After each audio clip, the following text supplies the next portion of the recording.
on ABC.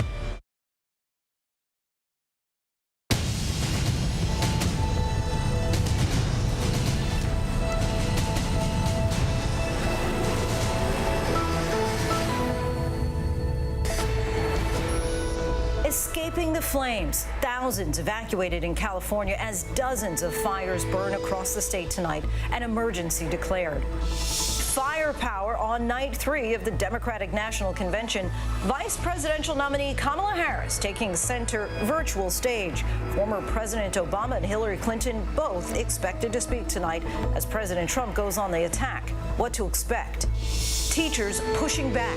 The battle over reopening America's schools. New York City teachers threatening to sue if they feel schools are not safe, as the WHO warns that young people are becoming primary spreaders of COVID-19. Trials amid tribulation. While Russia claims they have a vaccine, how far behind is the U.S.? The steps for approval in our Vaccine Watch.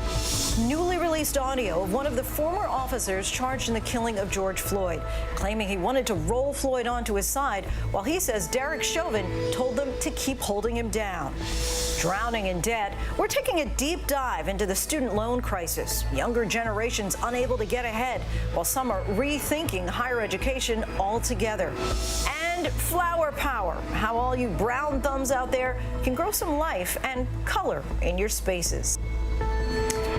Good evening, everyone. I'm Lindsay Davis. Thanks so much for streaming with us. We are now in the home stretch. The third night of the Democratic National Convention is about to begin shortly. Last night, the party officially nominated Joe Biden to take on President Trump. And tonight, his historic vice presidential pick, Senator Kamala Harris, set to address the nation and make the case for the Biden-Harris ticket. And she is coming with lots of backup, locked and loaded with Nancy Pelosi, Elizabeth Warren, Hillary Clinton, and former President Obama, all part of the night's lineup. And Mary Bruce leads us off. Just hours from now, former President Barack Obama, speaking from Philadelphia, the birthplace of American democracy, will argue that very democracy is on the line in this election. Obama expected to attack his successor in searing, unprecedented terms. Excerpts of his speech charge President Trump has never taken the job seriously. Quote, he's shown no interest in putting in the work, no interest in finding common ground, no interest in using the awesome power of his office to help anyone but himself and his friends, no interest in treating the presidency as anything but one more reality show. Obama will say the, quote, consequences of that failure are severe. 170,000 Americans dead, millions of jobs gone, our worst impulses unleashed, our proud reputation around the world badly diminished, and our democratic institutions threatened like never before. And soon after Obama speaks, Kamala Harris will become the first black woman and the first Asian American nominated to be vice president. Democrats tonight eager to showcase this moment in history. When she says for the people, it is in every ounce of who she is. Also tonight, a bittersweet return for Hillary Clinton, who accepted the Democratic presidential nomination at the last convention. In excerpts of her speech, she delivers a warning. For 4 years, people have said to me, I didn't realize how dangerous he was. I wish I could go back and do it over. Or worst, I should have voted. Well, this can't be another woulda, coulda, shoulda election. Most of all, no matter what, vote. Hillary Clinton trying to encourage people to get out to the polls. Mary Bruce joins us now from Wilmington, Delaware, where Kamala Harris will give her speech later on tonight. And some strong words from President Obama against President Trump. It'll also make the case tonight for Joe Biden. What's he planning to say? Lindsay, he will describe Joe Biden as a brother who made him a better president. He not only will, of course, make a forceful case against President Trump, but he will argue why Joe Biden is the best leader to take the country forward. The former president will make a direct plea to voters. He will say, according to the excerpts, quote, tonight, I'm asking you to believe in Joe and Kamala's ability to lead this country out of dark times and build it back better. Tonight's lineup will certainly be filled with lots of female speakers. What's the Biden campaign saying about what they're hoping to showcase tonight? And will we also start hearing more specifics on their agenda? This is a night to highlight some trailblazing women, right? In addition to Kamala Harris, we will be hearing from Hillary Clinton and House Speaker Nancy Pelosi. But this is also a chance for the Biden campaign to hit on some of the pivotal issues in this election. You'll be hearing about climate change, gun reforms, health care, a lot of issues that are top of mind for so many voters. It is a chance for this campaign to highlight Joe Biden's record, his experience, to continue to argue why they think the current president is failing in these areas, and to present again that united front from the Democratic Party, that broad coalition that they've been trying to present in the previous nights, and why they feel that Joe Biden and his agenda is a way to turn the page in this country. Lindsay. Mary Bruce, and we will be checking back in with you later tonight. Thanks, Mary. He was part of the DNC's first all-virtual roll call last night. I proudly cast South Carolina's 64 votes as follows: 15 for Bernie Sanders and 49 for our next president of the United States, Joe Biden. And he's also trying to unseat longtime Republican Senator and Trump ally Lindsey Graham in South Carolina. Lately, polls have shown it is a tight race in this deep red state. Joining us now, JAIME Harrison. Thanks so much for your time, JAIME. Thanks so much for having me. So first off, let's look ahead to night 3 of the DNC convention. What does it mean to you to see the first black woman accept a major party's nomination for VP tonight? And also, how important was it for Joe Biden to pick a black woman running mate? Well, you know, I'm so proud of Kamala Harris. She's a friend, and she's a strong, smart, very powerful African-American woman. And it means so much to me personally, but it also means a lot to our community, particularly here in South Carolina. You know, when she was running for president, there were a lot of folks here that were really pushing and pulling for her. And, you know, it's just a tremendous thing. And I think a lot of folks are very appreciative of the vice president for selecting her as his nominee and running mate. A Democratic presidential ticket has not won in South Carolina since Jimmy Carter. The seat that you're running for has been in Republican hands for nearly 60 years, and you're facing an incumbent with deep ties both in Washington and also South Carolina. How do you personally convince voters who have supported Lindsey Graham for years now's the time to change course? You know, one of the first old adages that I learned in politics was the one uttered by Tip O'Neill, which is all politics are local. And listen, in the end of the day, it's about making sure that you as a representative, as a public servant, are actually serving the public, that you are addressing the issues that people care about on a day-to-day basis. And Lindsey Graham has been a missing in action senator. This is a guy who hasn't done an in-person town hall in almost 3 years. But you can find him on Sean Hannity on Fox News every other night at 9 o'clock. And so the people here in South Carolina understand that. They see it and they feel it. We have a senator who, we're in a state where we have almost 700,000 people who have filed for unemployment. And it was our senator who held up the CARES Act initially and then said, over our dead bodies will we allow an extension of the federal benefit, a $600 benefit to those who are unemployed. That was bringing $120 million into the South Carolina economy every week. And right now, we're on the verge of schools opening back up, parents wondering how they're going to get school supplies and things for their kids, still wondering how they're going to pay the rent or the mortgage. Our senator is now on vacation instead of going and doing the things that are needed in order to address the needs of the people here in South Carolina. And that's why I am in this race. That is why this race is so close, because people are fed up with the politics, the Washington, D.C. political games that Lindsey's playing, and they're ready for somebody that's going to roll up their sleeves and focus on them. I'm told that on your desk you keep a quote from Ben Pitchfork Tillman, a former South Carolina governor who led a white gang that murdered 6 innocent African Americans. In 1876, Tillman said on the state's effort to disenfranchise voters, "We have scratched our heads to find out how we could eliminate the last one of them. We stuffed ballot boxes. We shot them. We are not ashamed." All these years later, are you confident that there won't be a number of hurdles for South Carolina voters trying to cast their ballots this fall? And what's your campaign doing to try to boost engagement and turnout among black voters? Well, it's really, really important. And, going into this campaign, it was important for me to understand the history of the seat that I was vying for. And I understand the history of South Carolina, a state that I love so dearly. And so we are going eyes wide open. We are being proactive to make sure that every person in the state that is duly eligible to vote gets an opportunity to do so, even if they're not voting for me, because I believe fundamentally that the greatest right that we have as American citizens is our right to vote. And nobody should stand in the way of anybody exercising that right. I don't care if it's a Democrat or Republican. Nobody has that power. And so we're working with our Fair Fight, and we're working with our state party, the DNC, and other entities to make sure that we have attorneys on the ground in every county in South Carolina to protect the right to vote for all folks. As I've said from the start of this campaign, this is about closing the chapter on the Old South and starting a whole brand new book called A New South, a new South that is bold, that is inclusive and diverse, and where everybody has a role to play and everybody has value.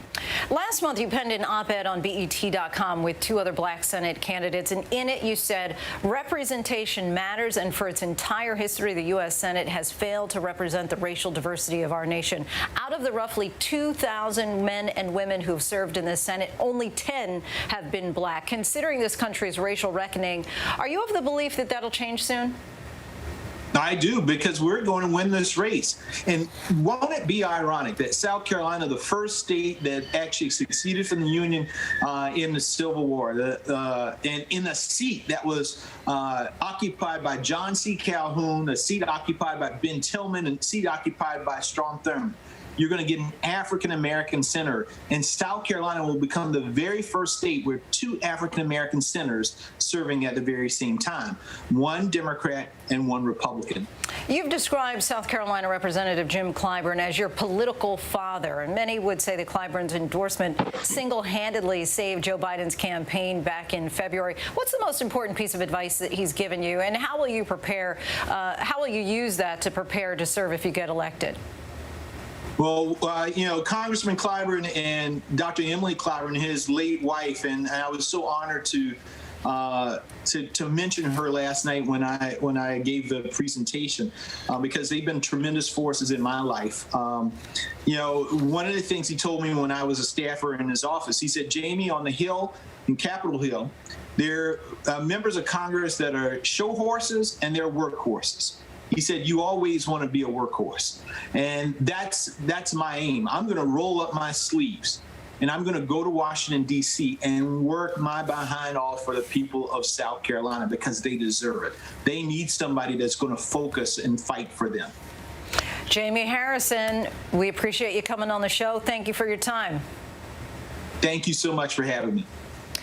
And next to news tonight over the battle at the post office after the Postmaster General said that he would suspend cost-cutting measures until after the election. Speaker Nancy Pelosi says that's not enough, insisting that he agree to reverse the cuts that they've already made, as Americans across the country say they've noticed a change. Here's ABC's Jonathan Karl.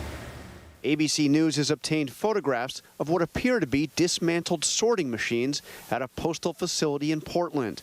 The postal worker who took the photos says the machines were dismantled over the past month.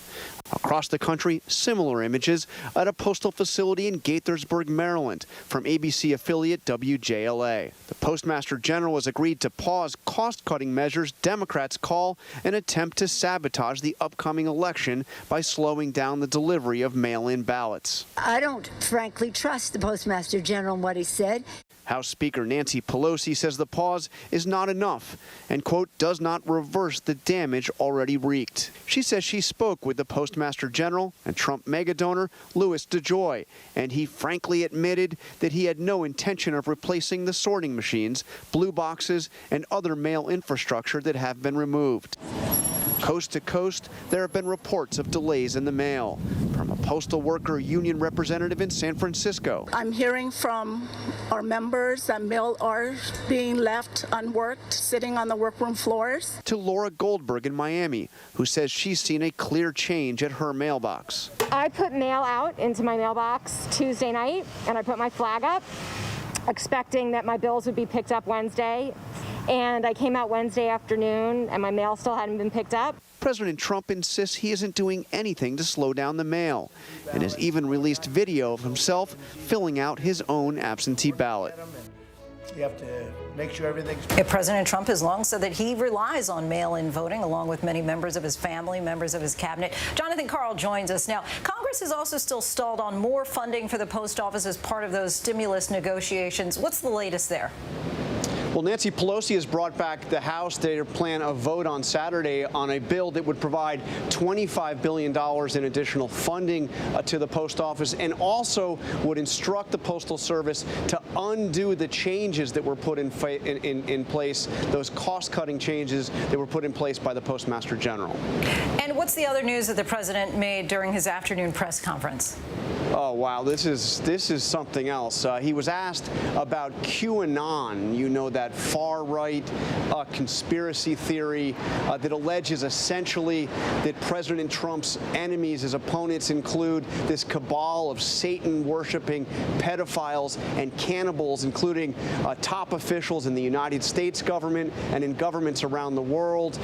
The president was asked about that, and he said, quote, he said he didn't know much about it, but that, quote, I understand they like me very much, which I appreciate. He also said these are people who love our country.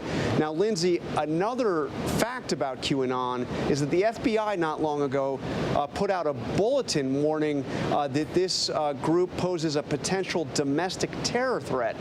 So that's the group that the president just said these are people who love our country. Interesting development there. Jonathan Karl, thanks so much. And now to breaking news in the West. A state of emergency declared in California as dozens of wildfires there burn. Lightning strikes triggering scenes like this, driving through the flames near the biggest cluster of fires in the Bay Area. Our Clayton Sandell has the very latest. Tonight, parts of the Golden State, now a fiery explosion of red, orange, and black. Thousands ordered to evacuate in darkness. Don't stop. Families racing to escape flames pushed by heat and wind. Up and down the street, there's quite a few homes and structures that are burning right now. Near Vacaville, a city of 100,000 northeast of San Francisco, multiple fires are tearing through communities. More than 46,000 acres scorched. The traffic on fire radios painting a grim picture of injuries and a losing battle. 3 ambulance for burn injuries, 2 victims en route. These wildfires are moving incredibly fast, turning this entire mobile home park into an apocalyptic wasteland. Many got out with just seconds to spare. It was like the entire wall of the forest was just coming at us down the road. It was so scary. How much time did you have when? 30 seconds. I looked up and the back of my house was on fire. Judy Vollmer and Marcia Ritz have been neighbors for 13 years. I know. Both their homes are gone. I lost my cats and everything. I have no insurance. I have lost everything. Now, Vollmer's most valuable possession is a very special flower pot pulled from the ashes. The grandbabies made this for me. That's their handprints. The dozens of fires here are grouped into what firefighters call complexes. There are now 4 burning across the state, supercharged by the weather. Over the past 72 hours, California has experienced a historic lightning siege. And climate change. Stanford researchers say the number of extreme fire weather days in California has doubled. With so many growing blazes, planes, choppers, and firefighters are stretched thin. We have no more to give on the front lines. And Lindsay, we have just learned of a firefighting tragedy here in California. We understand that a private helicopter that was contracted to fight a blaze near Fresno has crashed. And when it went down, it sparked a new brush fire, a 50-acre brush fire. Authorities tell us, however, that that is not a threat to any homes or structures. We also understand that the pilot, the only person on board, did not survive. Now, the other big problem here, you can see behind me, it's all this smoke in the air. It is very thick. There are fires burning in 8 of the 9 Bay Area counties here, and that is a huge problem for people with respiratory health problems, especially in the age of COVID-19. Lindsay? Our thanks to you, Clayton. And now to the COVID crisis and the battles over school reopenings. Cases now spreading on college campuses. Scenes like this, a packed party at the University of Connecticut causing an uproar, and the school is now taking drastic action as more colleges reverse course on in-person classes and go virtual. Here in New York City, teachers in the nation's largest school system are threatening to strike if their schools are not safe. ABC's Stephanie Ramos has this report. The new warning tonight that young people are rapidly spreading COVID-19. School officials investigating scene after scene of large college parties posted to social media. Authorities saying this has to stop. The University of Connecticut tonight taking drastic action after seeing this video of a packed party inside a dorm room. The school now kicking those students off campus. I'm really glad that they're putting their foot down and enforcing these rules. Nationwide, at least 22 states reporting cases on college campuses. More than 220 students testing positive at the University of Notre Dame, a 20% jump in cases. The school joining a growing list of universities switching to remote learning. There was a certain fraction of the students that thought they were kind of invincible, I think. Late today, the president weighing in on how schools can reopen safely. Students who feel sick should not attend class and should limit social interaction. Then universities should implement measures to protect the high-risk students or professors and teachers. And it's not just universities. And there have been some studies to show that children from 10 to 19 can transmit to adults as easily as adults transmit to adults. Teachers in New York City know one sick child can empty a classroom. This city went through hell and came back, and we are not going back to hell because of short-sighted political agendas. The teachers union threatening legal action and even a strike, saying it's not safe to reopen. They're demanding all schools must have PPE, proper ventilation, and a massive testing and tracing program before students return to class. And in Florida, an emotional day in court. No, I'm not gonna choose. I mean, I've chosen my kids, my students over so many difficult things. But I can't put my family at risk. The state's largest teachers union suing to stop in-person learning. Just such a tough situation for so many. And Stephanie Ramos joins us now. Stephanie, what can you tell us about the other big headline today about blood plasma treatment? Lindsay, top federal doctors, including Dr. Fauci, say they don't have enough data from clinical trials that proves plasma can help people fight the virus. Now, plasma has been beneficial to some, but more clinical trials are required before the FDA authorizes its use. Lindsay. Stephanie Ramos, thanks so much. And now to a hate crime investigation in Hollywood, California. Police are now reviewing video which appears to show 3 transgender women being robbed and assaulted as bystanders simply laugh and mock instead of trying to help. A warning, this video is disturbing. ABC's Matt Gutman has more. Tonight, the LAPD says it's closing in on the suspect in this vicious apparent hate crime. This video, a 26-minute chronicle of harassment of 3 transgender women right on the Hollywood Walk of Fame. The incident and that mockery, I think that's a dude, igniting a firestorm on social media.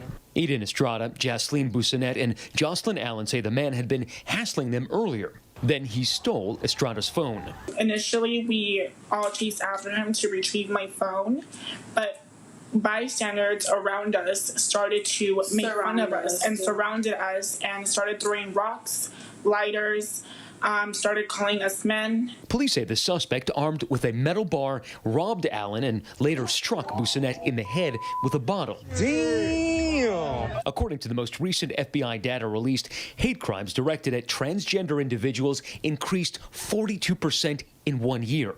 Because we're trans, nobody cared.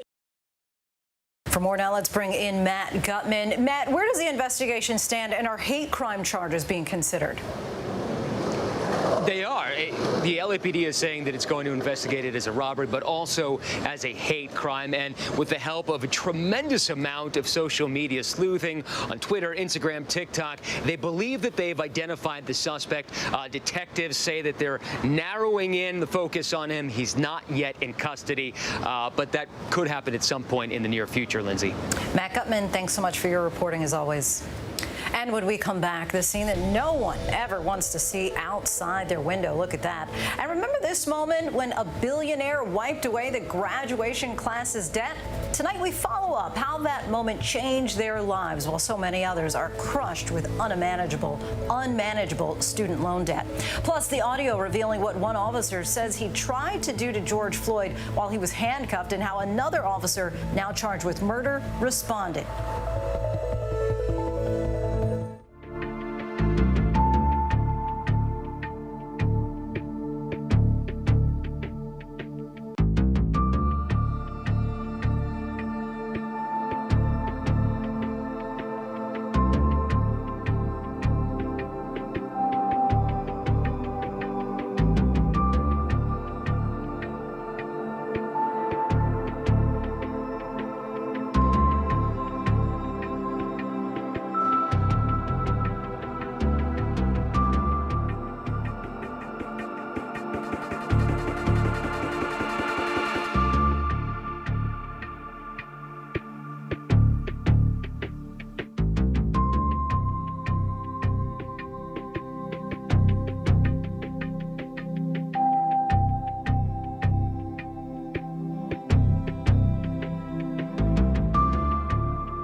Well, this is something you certainly don't want to see outside of your window. Take a look at this massive water spout near the town of Aventura, just outside of Miami. Fortunately, no major damage was reported. This storm comes as people in that part of the country are beginning to keep an eye on the tropics. One storm particularly has a 90% chance of developing and could be near Florida next week. And now to the George Floyd murder investigation and a newly released audio recording. What former Minneapolis police officer Thomas Lane told investigators about those moments when Floyd begged for his life. ABC's Alex Perez has the latest. Tonight, we're hearing from one of the former cops charged in the killing of George Floyd in his own words. It's Thomas Lane, is that correct? Yes, sir. Thomas Lane was one of the first officers on the scene, the court releasing Lane's 90-minute audio interview with investigators. The rookie cop says the officers thought Floyd was on drugs and says the more veteran officer, Derek Chauvin, who had his knee on Floyd's neck, directed how Floyd was restrained. I think I had said again, I think we should roll him onto his side. And I believe Chauvin said, we have him, there's an ambulance coming, we got him, we're just going to hold here. Floyd at least 24 times begged for air and said he couldn't breathe before losing consciousness. It seems like your gut reaction was something's not right here and we need to rethink how we are restraining Mr. Floyd. Yeah, I would say I felt like it maybe could have been handled differently, or we should be reassessing what we're doing. Investigators also asked Lane why he drew his gun on Floyd just moments after encountering him. Because I asked him to see his other hand, and he kept his hand like this. Mm-hmm. He had his one hand up, and then he kept his hand down here, and I said, let me see your other hand. Let me see your hand, and he didn't, so I don't know if he's got a gun. That officer trying to explain his actions. For more now, let's bring in Alex Perez. And that former officer, Thomas Lane, he has argued that he actually didn't do anything wrong. Yeah, Lindsay, his attorney said those exact words in a 21-page filing in court, a motion to dismiss those charges. He's trying to shift any responsibility for what happened to former officer Derek Chauvin. It's a strategy that the other officers that have been charged are using as well. The next court hearing where that motion to dismiss will be heard is coming up on September 11th. Lindsay?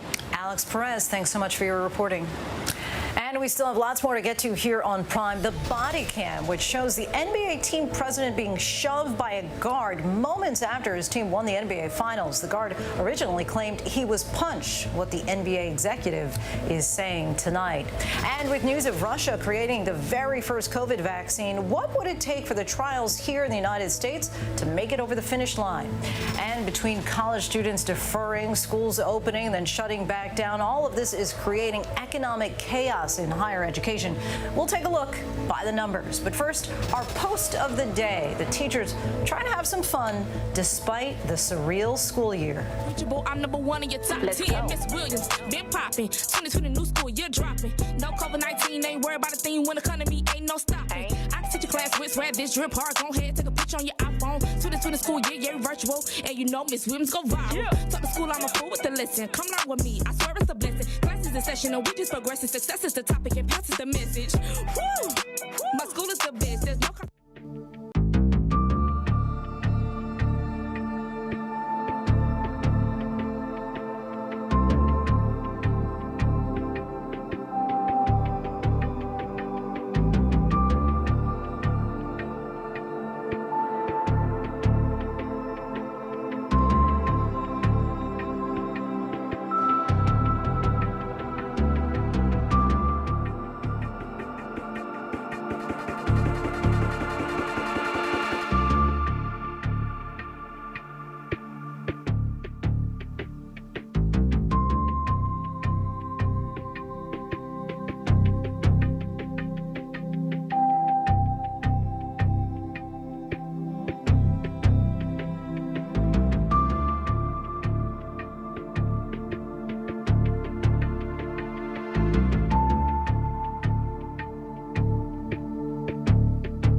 Welcome back, everybody. We turn now to higher education. Later on in the show, we're going to take a look at the student loan crisis. But now we examine by the numbers how the pandemic is driving more students to defer or rethink their college plans and what this means for hard-hit schools now on the brink.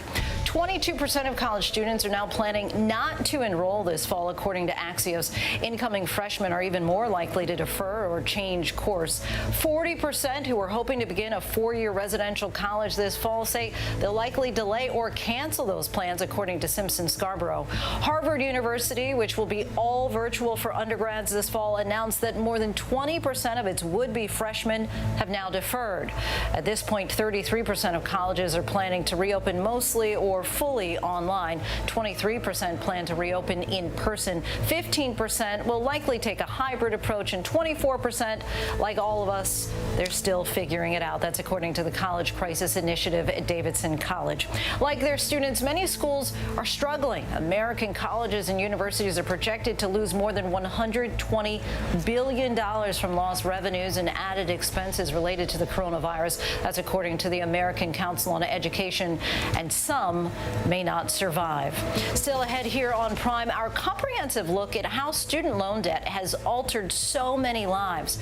What happened to the students who had millions of debt wiped clear by a billionaire? And the question, is a degree worth what it used to be? And it's the first company valued at $2 trillion. Can you guess which one? But first, here are some of the trending stories on abcnews.com.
Democratic convention is at its midpoint, and with Joe Biden officially nominated. Thank you very, very much from the bottom of my heart. Some political heavyweights will be highlighted tonight. Senator Elizabeth Warren and Hillary Clinton will speak. Kamala Harris will make history, becoming the first black woman to accept a major party's nomination for vice president. And former President Barack Obama will also take center stage. Joe, I'm so proud to stand with you.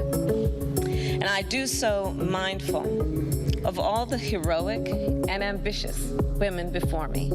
Harris's team says she hopes voters will be able to see themselves in her speech. She's expected to set out her vision for the nation and make a case for electing Joe Biden president. Last night, the senator watched as delegates around the country pledge their support for Biden's presidency. And 119 votes for our next president, Joe Biden. Fire coming down the hill, so we are leaving. Tens of thousands of people are under evacuation orders across California as over 24 wildfires engulf the northern and central parts of the state. The most urgent of which is in the city of Vacaville, southwest of Sacramento, where residents were told to leave in the middle of the night. I went outside in the front yard and I saw the red glow over the mountain. With fires in 8 of the 9 Bay Area counties, its air quality is now the worst in the world.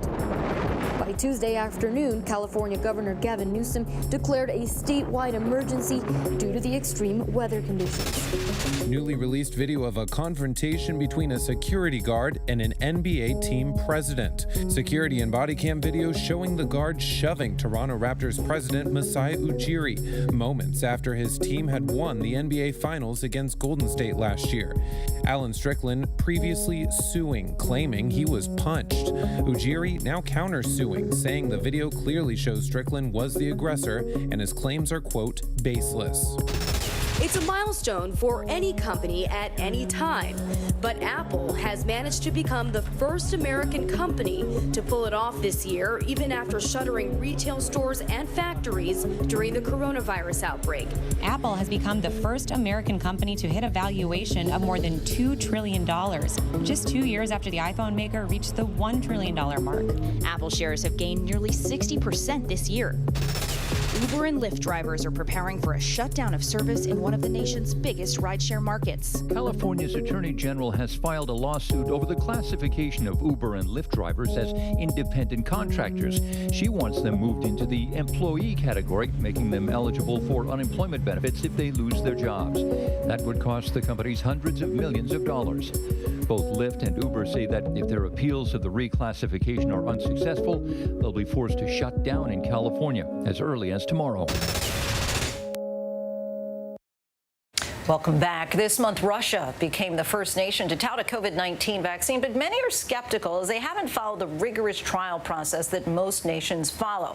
Here in the U.S., for example, even after successful trials are completed, there's another layer of approval by the FDA to make sure a vaccine is safe to use. Bob Woodruff explains in this week's Vaccine Watch. Last week in Russia, a sudden, unexpected announcement. Officials insisting the country has developed a safe and effective coronavirus vaccine. We expect registration of the first COVID vaccine in the world. We already are producing the vaccine. We will vaccinate some of our medical workers and teachers first. Massive vaccination in Russia will start in October. This could be great news, but in the world of health and science, there is deep skepticism. Were I in Russia right now, I would not roll up my sleeves and get this vaccine for the simple reason that it hasn't been adequately tested. I mean, it may be safe and it may work, but why take that chance? Why do you have to be lucky? What has happened in Russia could never have happened here in the U.S., where approval comes only after safety and effectiveness is proven in what's commonly known as Phase 3 human trials. This can require up to 30,000 volunteers. They've done one small Phase 1 trial of 38 people, giving them a dose of the vaccine, and that's it. The proof is in the pudding. The pudding is in the Phase 3 trial. And even with a successful Phase 3 trial, in the U.S. and most other countries, the next stop is to prove that the vaccine is safe to the government, the FDA, and its outside expert, its Vaccine Advisory Committee. The FDA Vaccine Advisory Panel is composed mostly of academics in the broader community. They're not FDA officials. Mostly we advise the FDA on whether we think a vaccine should be licensed or not. And in this case, I suspect we may be advising the FDA on whether we think it should be approved through emergency use authorization. The U.S. won't outpace Russia, but the FDA says it'll do all it can to get a safe vaccine approved after reviewing final stages of human trials. One of the things that we're doing to try to expedite the process is a rolling review. So we're looking at the data from the phase 3, the latest clinical trials, every week.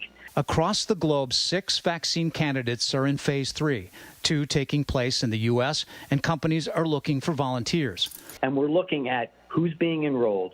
Do you have elderly volunteers? Do you have racial and ethnic minorities volunteers in the trials? One recent volunteer, ABC News producer Gina Sinceri. Apparently I passed the initial exam, but they really want people who go to bars, go to beaches. The fact that I work outside the home and travel, that makes me very desirable for this test. She is now a part of Pfizer's phase 3 trials, receiving her injection late last week. I'm here in the waiting room. I've gotten a COVID-19 test. I've now given a lot of blood. Next up is the injection.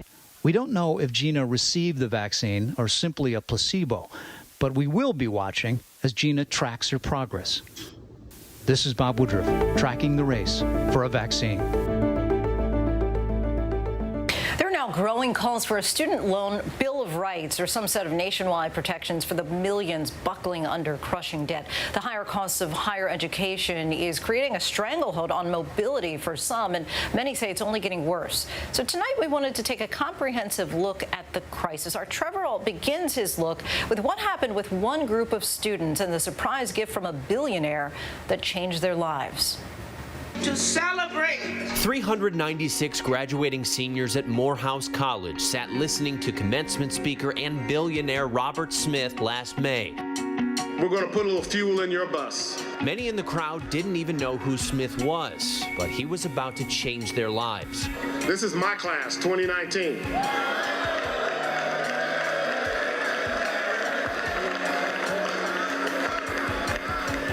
My family is making a grant to eliminate their student loans. With that gesture, $34 million in student debt was wiped away, including that of Eli Kirkland. I'm not going to lie, there was part of me that was like, man, I really don't even want to be here. But I'm not mad no more. Eli wasn't even supposed to be there that day. Financial aid issues had kept him from graduating the year before. After getting behind on credit card payments and his parents taking out loans to help, he was ready to leave Morehouse with more than $100,000 in student loans. Instead, he left with zero. I was just spending time with my degree. Wait, your debt-free degree? Debt-free degree. Coming later. When that happened, my credit score, first of all, went up tremendously. I just have so much more freedom. I'm not handicapped to that bad credit. Well, congrats. I wish I was in your position. Jordan Randall, class of 2020, did not get a billionaire commencement speaker. He didn't even get a commencement. Congratulations. With coronavirus sending everyone home, his family put together this humble, socially distanced gathering in the backyard. And while Jordan is still grateful for what he has, debt collectors don't take gratitude as payment for his student loans. It's definitely over $20,000-$30,000. But I almost feel bad saying that because I've literally said that, and some students have laughed at me and I wish I had your case, which is sad. Moving in, getting my new car, trying to apply for another credit card, just doing those typical adult things have been a lot harder. Both Eli and Jordan, fresh into the workforce, say the system of higher education needs to be re-examined. That exorbitant college costs may be putting those who want a degree in a position where they can only get ahead if they're bailed out by a billionaire. There are a lot of people who are struggling or, who have that degree and can't find work. They're using every penny to pay off that debt. A lot of people are stuck in so much debt that they can't even do what they studied for. So it's like, what's the point? In the midst of the pandemic, Jordan and the millions paying student loans have some temporary relief. In March, the congressional relief package suspended federal student loan payments and collections and waived interest. To help our students and their families, I've waived interest on all student loans held by federal government agencies. President Trump has since extended that through the end of the year. But that relief is not going to last forever. And seeing the rapidly inflating student loan totals, currently $1.7 trillion nationwide, researchers are examining the question, is an increasingly expensive college education even worth it? This has outpaced inflation and other growth in prices and wages for many Americans. And so it kind of gives a sense of crisis. Lowell Ricketts is lead analyst of the St. Louis Fed Center for Household Financial Stability. And while he says, yes, college is still a worthy investment, you have to be smart about it because the payoff isn't nearly as guaranteed as it was a generation ago. The returns relative to the generations that came before are starting to weaken when it comes to wealth. And it's even more striking for graduates of color. According to their data, for Black Americans born as early as the 1960s, having a college or postgraduate degree was statistically insignificant to their wealth. That on average, even with all that extra schooling, they basically broke even. It points to some of the fundamental wealth gap sources as being deeply entrenched in our history, and shows that how difficult it is for any one family or an individual to escape from some of the systemic gaps in wealth accumulation that we see based on race and ethnicity in the U.S. The millions of Americans taking on these giant student loans are betting on themselves and the opportunities a degree can provide. And make no mistake, higher education still plays an enormous role in upward social movement for a huge percentage of Americans. But college education has certainly never cost more. Since 1998, the price of college tuition has risen 183%, more than 3 times faster than overall inflation. From 1989 to 2016, the collective balance of outstanding student loan debt for American families rose from 8.9% to 22.4%. Nearly 7 in 10 members of the class of 2019 took out some form of a student loan, graduating with an average debt of nearly $30,000. And they joined the 44 million Americans with student debt, and more than 11% of those student loans are at least 90 days delinquent or in default. For some, the dreams of a college degree can soon turn into a nightmarish burden. When I finished college, I was still working at Starbucks. I was working at a call center, and I was also delivering mail on Saturdays. And I still couldn't afford the loans when they came in at $700 a month. Katrina Williams found herself with more than $100,000 in student loan payments, and she couldn't get a better paying job. She says she was caught in a vicious cycle, breaking out in hives from the stress, even sometimes too broke to buy gas to go to work. Even if I worked 3 jobs until I paid nothing but my student loan debt, sold every belonging I had, I still wouldn't be able to pay it off within the next 30 years. I can't. Katrina moved to Japan to teach and decided she just wouldn't pay her loans. She says almost immediately the stress was lifted, but the horror she feels towards what she says is a rigged system hasn't gone away. So when I was 18 years old and my eyes were full of stars and I'm like, I'm going away to college, I had no idea this was the future. I had no idea what all those giant numbers meant. I was a kid. People are starting to realize, oh, those millennials aren't just eating avocado toast and being lazy. They're in crippling debt. And they're like, I'm over $100,000 in debt. No financial or legal expert would recommend defaulting on your loans and leaving the country. Nick Dukoff is the founder of EdMit, which helps students maximize their financial aid opportunities. A college degree is still worth it. The average college graduate earns nearly $1 million more over the course of their lifetime than a comparable high school graduate without a college degree.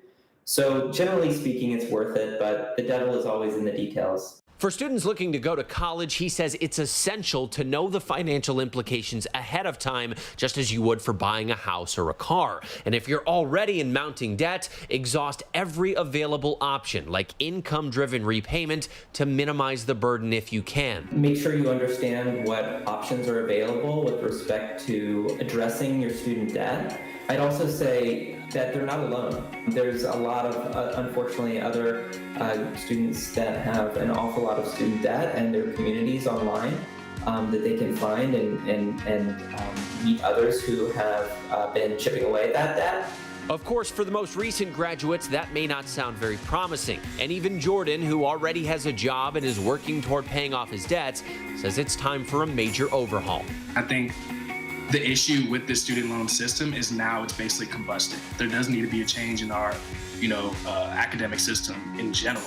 And, because I do feel like it still benefits people who come from wealth, because that's who it's made. That's who it was made for. Trevor Ault, ABC News, New York.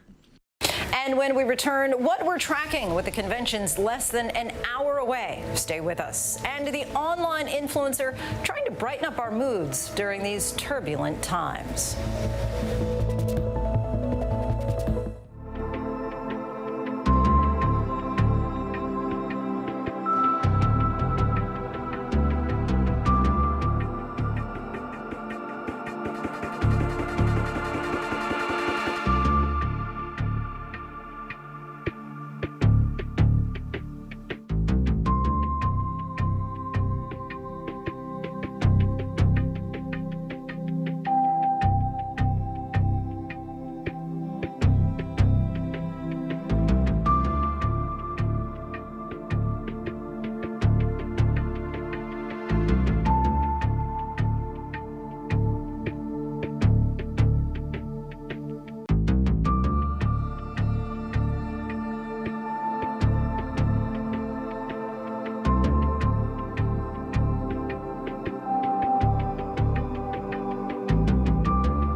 Back. Here's something you may not have heard just yet, but quarantine has apparently given many of us a craving for more color in our homes. Ariel Reshef speaks with an online influencer trying to help people lift their mood during these dark times. Hi, flower friends. Okay, so I just want to talk about roses. He's the floral design sensation blooming on Instagram. Kristen Griffith Vanderyacht's devoted following has blossomed to more than 65,000. It's all about the blow and twist. I think our bodies are naturally reacting to being stuck in our houses all day. So we're looking to connect in any way that we can. It allows you to breathe better and experience life in a more full way because it's connecting you with the outside. But you're just bringing it inside and having something pretty to look at as well. With all of us spending more time at home, the hashtags PlantDad and PlantMom are trending. There's something very therapeutic and comforting about watching things grow and feeling like you were a part of that. And I think that that's fueled a lot of this for people. Even if you're just digging in a pot on your balcony, there's something very satisfying and hopeful about that. To make your home garden grow, we went to the expert for advice. I have a question regarding my tomato plants. I seem to find black caterpillars on them that seem to appear overnight? That is a great question, Kathy. The number one thing that I like to do is you have to use an organic pesticide. There's something called neem oil, which comes from the tree. It comes from the seeds of the neem tree, which I believe is native to Southeast Asia. And that oil acts as a natural pesticide, and it tastes awful. It has this really disgusting, bitter taste that pests and bugs really dislike. I want to know, how can I create a flower arrangement with only using dark colors like black or maybe a deep purple? I say embrace the mood. There's nothing depressing about dark flowers. And that is a really great way to bring in something sort of dark and a little bit sexy into your space. But what if you're like me and want home florals without the fuss? I tend to kill every flower in my house, so this is extremely helpful for me. Kristen says a succulent is always a safe choice. If you have a murder thumb, it's perfect for that. That would be me. Our thanks to Ariel for that. And we are just moments away from the start of night 3 of the Democratic National Convention. Of course, we'll continue our complete coverage with our powerhouse political team right here on ABC News Live. But for a preview of what we can expect for tonight, let's bring in ABC News Deputy Political Director Mary Alice Parks. Mary Alice, the whole night will have a huge focus on female speakers. Give us some of the highlights. Well, obviously, Senator Kamala Harris front and center tonight. The first time we will hear from Joe Biden's historic pick. But she's not the only trailblazing female Democrat that's going to be highlighted tonight. There's a lot of firsts. The first female Speaker of the House, Nancy Pelosi. The first Latina Democratic governor, Lujan Grisham. Elizabeth Warren speaking tonight. She's obviously a powerful female voice in the Democratic Party. And Hillary Clinton, the Democratic female nominee last time. All of these history-making women. Because, look, big picture, Democrats have always known that women are the backbone of their party. And in the era of Trump, it's more than that. They're the guts, brains, the entire operation of the Democratic Party. And it's very clear that Democrats want to remind voters that they're the ones with a huge edge with women. The guts, the brains, the backbone, all of that. And of course, Kamala Harris has her big moment tonight. What are you expecting in her remarks? Well, look, she basically has to do two things. She needs to reintroduce herself on this national stage. She's no longer Joe Biden's competitor. She now needs to show that she's his teammate and that they're working together. But there's also a lot of pressure for her to start to show what a Biden-Harris administration would even look like. You know, the last few days we've seen these glowing speeches about Joe Biden, but they've really been about his character. You know, people like Michelle Obama saying that he can be trusted, but they're not exactly speeches about big change. That's partly the benefit of running against a sitting president. Democrats can partly say that, look, changing administrations would be change enough. But the Biden team says they know that that's not really enough. They need to start laying out the case to voters about what exactly an administration would look like. So we're expecting some pretty big policy speeches tonight, and Harris is going to take the charge on that. She's going to talk about things like environmental change, immigration reform, gun control, issues that Joe Biden really wants to lead on. And of course, we cannot forget President Obama is also speaking tonight. What do you have your eye on there? Yeah, it's remarkable. We were just talking about all these powerhouse women, but it is really possible that Barack Obama, the former president, really steals the show in the end. You know, he's not just going to be talking as Joe Biden's former boss. He's talking as a former president, and the campaign just put out some excerpts of his prepared remarks, and I tell you, they're stunning. It is really something. He is holding absolutely nothing back. It's really rare for a former president to go directly after a sitting president, but it seems like that's exactly what Barack Obama plans to do. He doesn't normally call out Donald Trump by name, but in these prepared remarks, he really does. I mean, he says that Donald Trump has shown no interest in putting in the work, finding common ground, using the awesome power of his office to help anyone but himself and his friends. Just pretty remarkable language. Taken all together, these excerpts I'm looking at, it looks like President Obama plans to say that he really believes President Trump is a threat to democratic institutions. And that's quite the claim. People will be all ears tonight for sure. Mary Alice, thanks so much. Thanks, Lindsay. And before we go tonight, our image of the day. A worker getting the stage ready in Wilmington, Delaware, where Senator Kamala Harris is set to deliver her socially distanced speech tonight. While much of the fanfare of past conventions is gone, history will nonetheless be made. And that is our show for tonight. I'm about to switch sets and be joined by Tom Yamas and our powerhouse political team. Be sure to stay tuned to ABC News Live as we begin night 3 of coverage for the Democratic National Convention. I'm Lindsay Davis. Thanks so much for streaming with us, and good night.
This is an ABC News special. Tonight, the most powerful women in the Democratic Party take up the fight for Joe Biden. Nancy Pelosi, Elizabeth Warren, Hillary Clinton, and his new running mate, Kamala Harris. Plus, President Barack Obama hopes to deliver a knockout blow for his friend Joe Biden. Live from New York City and across the country, here now, Lindsay Davis, Tom Yamas, and the ABC News Powerhouse political team.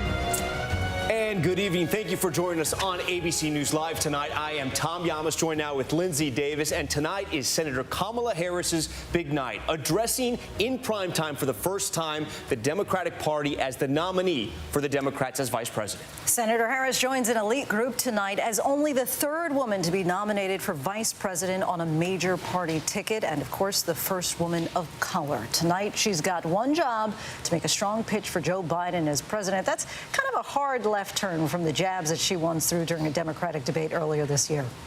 And this evening, the Democratic lineup is anchored by the most powerful women in the party, some of the most polarizing as well. Speaker Nancy Pelosi, Senator Elizabeth Warren, who has gone from adversary to advisor, speaking once a week to Joe Biden, especially on the economy. Also on tap, Hillary Clinton, who knows all too well what a fight against President Donald Trump looks like.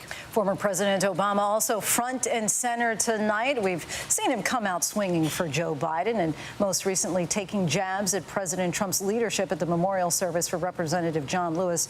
In this arena, where the gloves are off, how hard will President Obama swing tonight?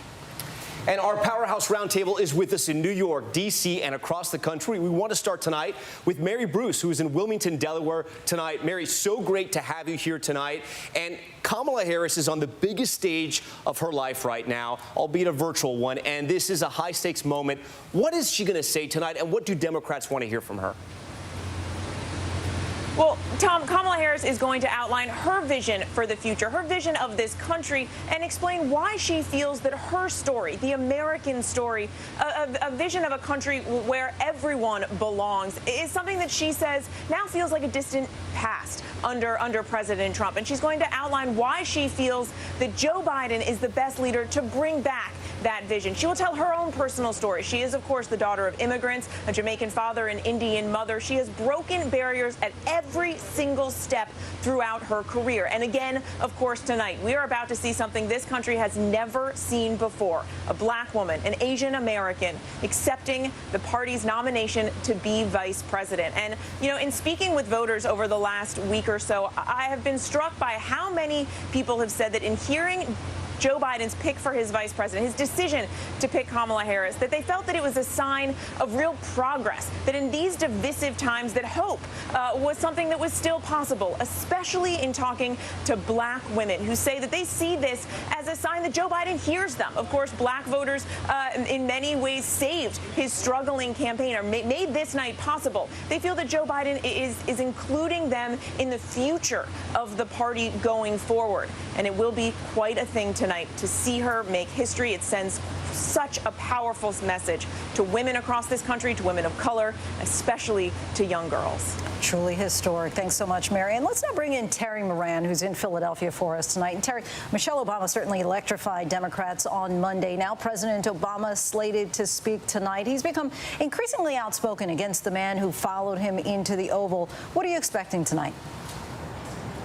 I expect something we haven't seen in a long time, Lindsay. Here in Philadelphia, where the country was born, in Independence Hall right behind me, former President Obama, speaking from the Museum of the American Revolution, is just going to launch a blistering attack against his successor. I can't remember anything in my lifetime. Maybe Harry Truman did the same thing to Dwight Eisenhower, who he detested.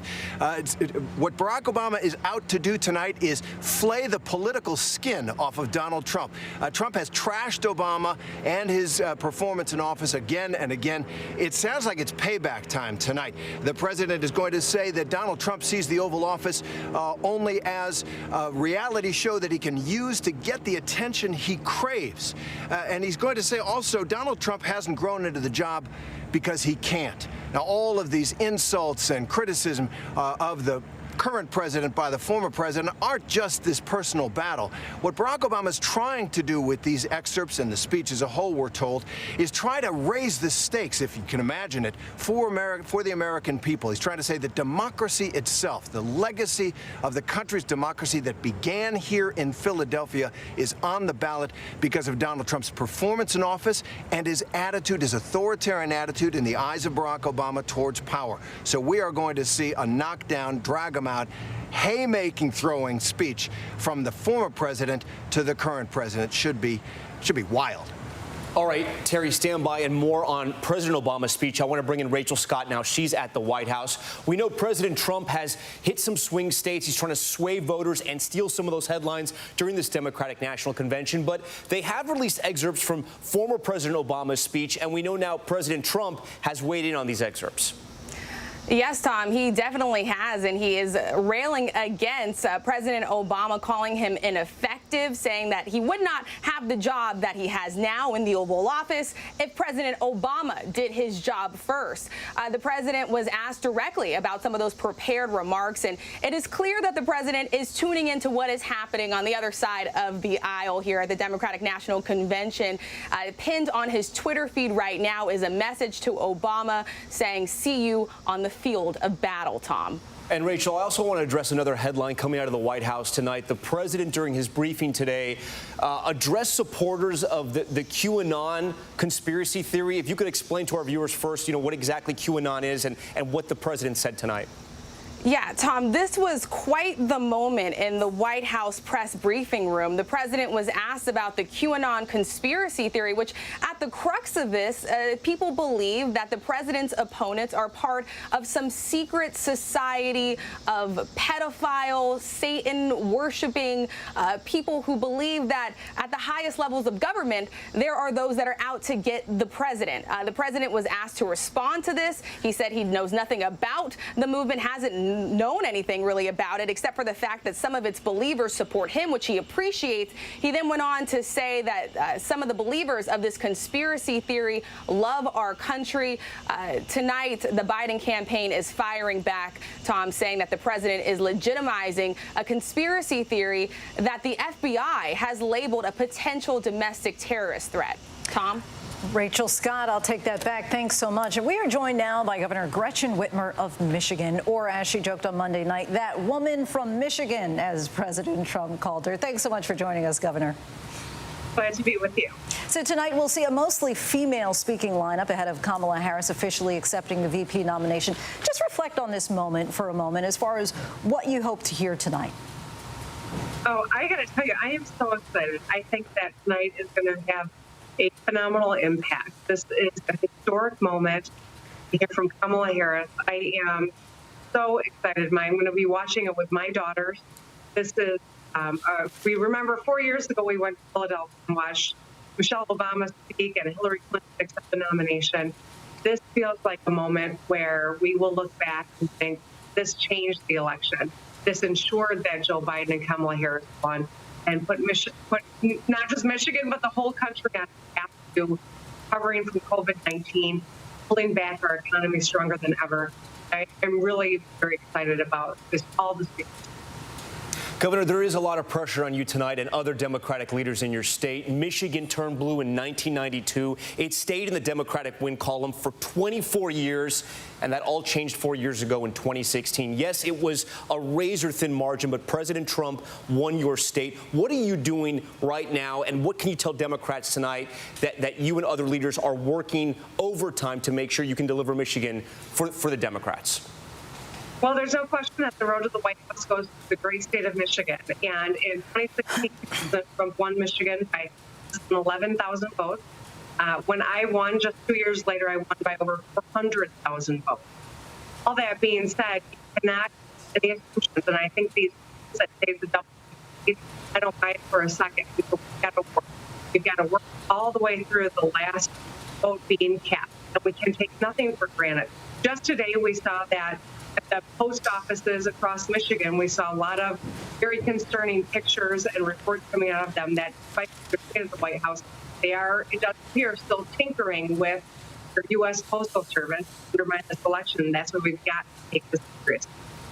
All right, Governor Gretchen Whitmer, we thank you for your time. Unfortunately, we had a little bit of a technical delay there with the Zoom call, but I think we got the gist of what you're saying. You're going to work hard to try to deliver your state back for Democrats come November. All right, Governor, thank you for your time. And when we come back, the former prosecutor and presidential candidate who became the first black woman to be nominated to be a vice president, Senator Kamala Harris. Stay with us.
choosing a woman to run for our nation's second highest office, you send a powerful signal to all Americans. There are no doors we cannot unlock. Americans expect us to go to Washington for the right reason. The right reason is to challenge the status quo, to serve the common good, and to leave this nation better than we found it. Those are the two women who have walked in Kamala Harris's footsteps before, Geraldine Ferraro and Sarah Palin, the first two women on major party tickets as candidates for vice president. Now tonight, Senator Harris joins that very exclusive club. Yeah, and Lindsay, although she has been on the national stage as a presidential candidate and high-profile senator, her path to this moment is very different from the women and men who have served as running mates before her. Our Byron Pitts explains. I am not perfect. Lord knows I am not perfect. But I will always speak with decency and moral clarity and treat all people with dignity and respect. Senator Kamala Harris, the 55-year-old stepmother and wife, the daughter of immigrants, a Jamaican father and an Indian mother, who was her guiding force growing up in the California Bay Area. Our mother was fierce in her belief that you will be judged based on your actions, not your words. Our mother also, she was all of 5 feet tall. But if you ever met her, you would probably thought she was 7 to 10 feet tall. A lawyer by training, Senator Harris worked her way up the political chain. First as Deputy District Attorney in Oakland in the 1990s, prosecuting gang violence, drug trafficking, and sexual abuse. In 2004, she became the first woman in San Francisco's history to become District Attorney, then Attorney General of California, the first woman and first person of color to hold that post. She would face criticism over her stance on police prosecutions, but her star continued to rise in the Democratic Party, easily winning her race for U.S. Senate in 2016. Do you solemnly swear to support? The former prosecutor became more widely known when some of her notable moments in Senate hearings went viral, including during the 2018 Supreme Court confirmation hearings of Brett Kavanaugh. Can you think of any laws that give government the power to make decisions about the male body? I'm happy to answer a more specific question. Male versus female. There are medical procedures. Her fierce grilling deployed again during the Mueller investigation. Attorney General Barr, has the president or anyone at the White House ever asked or suggested that you open an investigation of anyone? I wouldn't. Yes or no? Could you repeat that question? As a Democratic candidate for president herself last year, her fiery debate style often flattening her competitors. America does not want to witness a food fight. They want to know how we're going to put food on their table. Reserving some of her harshest criticism for Joe Biden, confronting him for touting his ability to work with anyone, even segregationist senators. It's personal, and it was hurtful to hear you talk about the reputations of two United States senators who built their reputations and career on the segregation of race in this country. She went on to attack Biden's past position on school busing. There was a little girl in California who was part of the second class to integrate her public schools, and she was bused to school every day. And that little girl was me. Carol Porter, Kamala's childhood friend watching that moment at home, understood the emotion behind Kamala's fiery response. When she brought up the busing in Berkeley, it made me emotional. I have to be careful now so I don't get emotional. And that's when I really leaned in. I was like, okay. And at that moment, I think she lifted up communities of people, especially people of color who went through that same experience with her. Her ability to get tough with Biden garnered headlines throughout the Veep stakes process, making some wonder if the two could get past their tense moments. As speculation mounted about who would be his running mate, Biden was seen at a press conference with notes showing Harris's name and the talking points, "Do not hold grudges." Harris's relationship with the Bidens began with son Beau. The two both served as attorneys general at the same time before he died from brain cancer. I will always feel and strongly about the greatness of who Beau Biden was. And I got to know Joe in large part through Beau's relationship with his father. Biden acknowledging his son's bond with his VP pick in his announcement saying, "She worked closely with Beau. I was proud then and I'm proud now to have her as my partner in this campaign." 3 months after dropping out of the presidential race, Harris threw her support behind Biden. I have decided that I am, with great enthusiasm, going to endorse Joe Biden for President of the United States. She began appearing at fundraisers and events with Biden, including his last major event before the pandemic altered the campaign. Look, I view myself as a bridge, not as anything else. There's an entire generation of leaders you saw stand behind me. They are the future of this country. One of those younger leaders, now his running mate. The women reported to be her competition, throwing their support behind her. Senator Elizabeth Warren tweeting, "Throughout her career, she has been unafraid and an inspiration to millions of women who see themselves in her." Former UN Ambassador Susan Rice calling Harris, quote, "a tenacious and trailblazing leader." From Congresswoman Val Demings, a powerful reflection saying, "To see a black woman nominated for the first time reaffirms my faith that in America there is a place for every person to succeed no matter who they are or where they come from." And from a childhood friend, a message of hope. It means something to women. It means something for people of color. It means something for little girls who have the opportunity to look at her and see where she came from. Kamala didn't get given anything special. Kamala did her work. She did the work, probably more work than many who have preceded her have done to be where she is. And it's just, filled our community with pride. And I know that she's going to fill America with pride. All right, our thanks to Byron Pitts for that story. There is so much to talk about when it comes to Senator Kamala Harris. I want to bring in our roundtable right now. We start with ABC News Deputy Political Director Mary Alice Parks. Mary, why Kamala? Well, look, political reporters and Democratic activists who are closely following all of this weren't really surprised by the outcome. Kamala Harris had been the odds favorite in this process all along. And it's simple. She's incredibly popular. So even though the pick was expected, it was still hugely exciting to Democrats. I mean, according to ABC News' latest poll, 86% of Democrats approve of this pick. 25% of Republicans approve of Kamala Harris. 1 in 4 Republicans. I mean, that's really remarkable. So she's incredibly well-liked, extremely well-liked with older women, women in general. And I think tonight it's going to be this incredible opportunity for her to start to pivot the conversation to what a Biden and Harris administration will really look like. She's going to do well if she can say concretely, these are my goals for day one.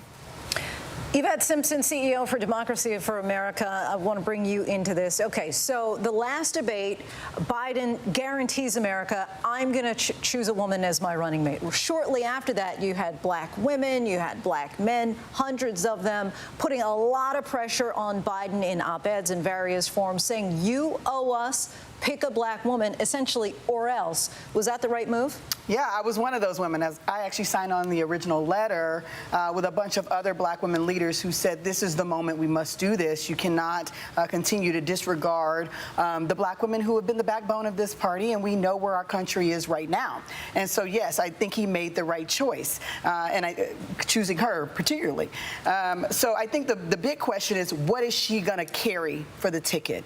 We know that she is his complement. We know that she brings more energy to the ticket. We know that she's got a lot of experience. We know she's sharp, she's strong, she's Mamala.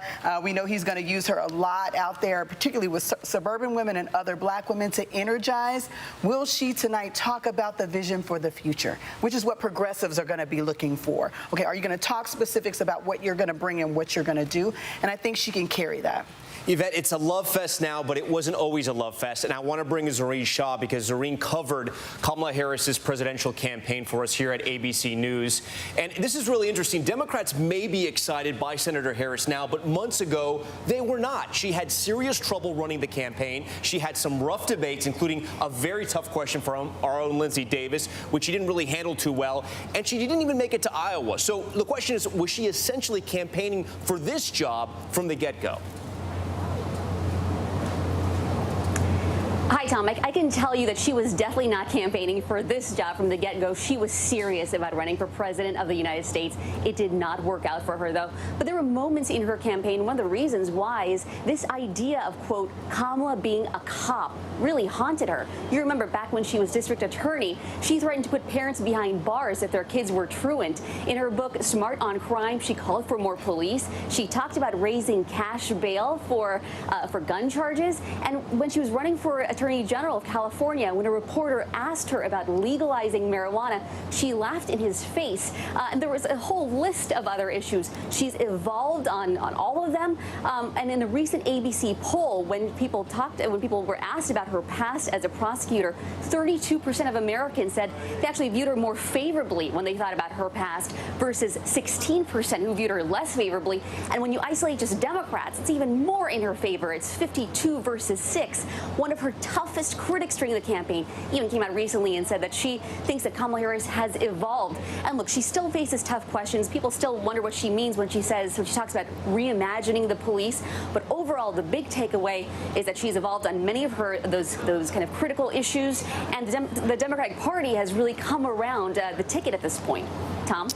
Serene, thank you so much for that. I want to bring in Republican strategist Sarah Fagan. Now, Sarah, I have a question for you because it seems like it's a little tough for Republicans to nail down an attack on Kamala Harris. You know, we hear that she's more progressive than Bernie Sanders when it comes to her voting record in the Senate, yet the far left says she was too tough of a prosecutor. So what can Republicans do to really take a shot at her? Well, I think there are two issues. I mean, first of all, tonight is a historic moment, and all Americans should celebrate it. That said, it doesn't mean she should be the vice president. And she has two flaws, which is what Kamala Harris is going to show up tonight to the convention. Is it going to be the tough prosecutor, or is it going to be the person who voted with Elizabeth Warren and Bernie Sanders and is far to the left of Joe Biden?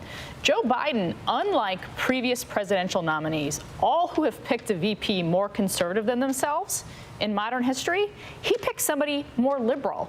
This is a sign that the Democratic Party is moving to the left. And I think what stands between Joe Biden and the White House is the ability to contain that progressive movement, because it's not where America goes. If the Biden campaign was smart, they would have Kamala Harris talking about her tough crime record, because the middle of America is not for defunding the police. And let's now bring in Amanda Renteria, who worked with the Clinton campaign. Hillary Clinton energized women, but not enough to gain overwhelming support. Some have said part of that is because Hillary Clinton was such a polarizing figure. Do you think that Kamala Harris might be able to achieve a success with the female vote that Clinton was not able to? And what do you expect to hear from your former boss tonight? Well, I think we've come a long way in 3.5 years. When you think about it, the day when Trump came into office, the next day a huge march happened. And ever since then, for 3.5 years, you've seen women basically march into leadership roles, breaking barriers. Really, we've seen the first Native American woman. We've seen the first, so many firsts in Congress, so many firsts across the country. And this has been the culmination now where tonight we are going to see the first woman of color, the daughter of immigrants, and for so many, that speaks to so many of us. And I think what you're going to hear from Secretary Clinton is we've got to run all the way to the end. Do not be surprised. I mean, she still is the person who ran against Trump, who knows what this is like, who knows what it's like to be a woman on the stage. And I think that goes a long way to reminding the Democratic Party that this is a tough election, that we are going to have to be ready, united, and move forward together. But man, tonight is a big night for women of color everywhere to see what is happening on that stage. Senator Heitkamp, I want to bring you in here. Hillary Clinton has talked about that glass ceiling. It's still not been cracked at multiple levels. How do you think that she's going to embrace this moment, that she's not the one doing the cracking? I think she's going to talk a lot about her personal story. One thing we haven't talked about is she's the first Asian American nominee. And that's big. That's a growing base for the Democratic Party. It's one that she embraces. I know very many Asian Americans who are so excited, especially women, to support Kamala. But let's not lose sight of the fact that Joe Biden is at the top of the ticket. And Joe Biden is going to be supported by Kamala. He is going to be she's going to be his base. She's going to be out there as a plus multiplier. And I think that when we talk way too much about vice president, we forget that the president, the person who's at the top of the ticket, is significant. Now, what I do also want to say, because Kamala is a great friend of mine, is that she is so qualified to be president of the United States day one. And so when we look at the single most important qualification for vice president, she is there. She's ready to serve. And I also want to say for Hispanic Americans, take a look at her record on challenging this administration on putting children in cages and separating children. I served on the Homeland Security Committee with Kamala, and I can tell you no one was more tenacious in their attitude and in their questioning of DHS than Kamala. When it comes to kids, Kamala puts them number one, and I think she's going to be a great asset for all of those reasons on this ticket, along with the fact that we are so proud that the Democratic Party once again is the party of opportunity and equal opportunity for all. And Mary Alice, let's bring you back in here. Tonight we have Nancy Pelosi, Elizabeth Warren, Hillary Clinton all speaking tonight on Joe Biden's behalf. How would you say that the Me Too movement has changed the dynamic of the 2020 race? Oh, I think it's changed it hugely. You know, it was noticeable to me that during the VP vetting process, when quotes would start to sneak into stories about whether Senator Harris was too ambitious or whether she was well-liked enough, women's groups and her colleagues shut that down. It could not go on. That represented a huge cultural shift to me. Some of that subtly sexist language was just not gonna fly anymore. And that, like I said, I think that's a really big shift in our politics. But look, nothing has shifted the needle like President Trump. The fact is, Republicans and this president have been hemorrhaging women since he took office. According to our latest poll, among female registered voters, Biden is up 16% over the president. You know, I cover the 2018 midterms closely when all of those female candidates just shattered records. They came into Congress in record numbers. But it wasn't just the candidates. It was the volunteers, those people making phone calls, the campaign managers. On the Democratic side, it is shocking. It is a women-run operation.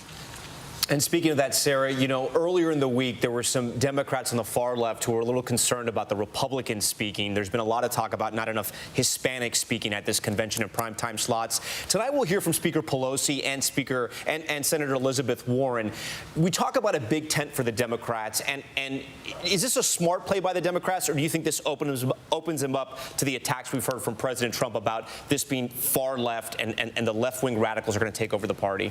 Well, look, the diversity of their female leadership is a strong point, and the election is likely to be decided by women voters. The last two presidentials, women have played the most important role in electing the president, and the most important swing role, I should point out.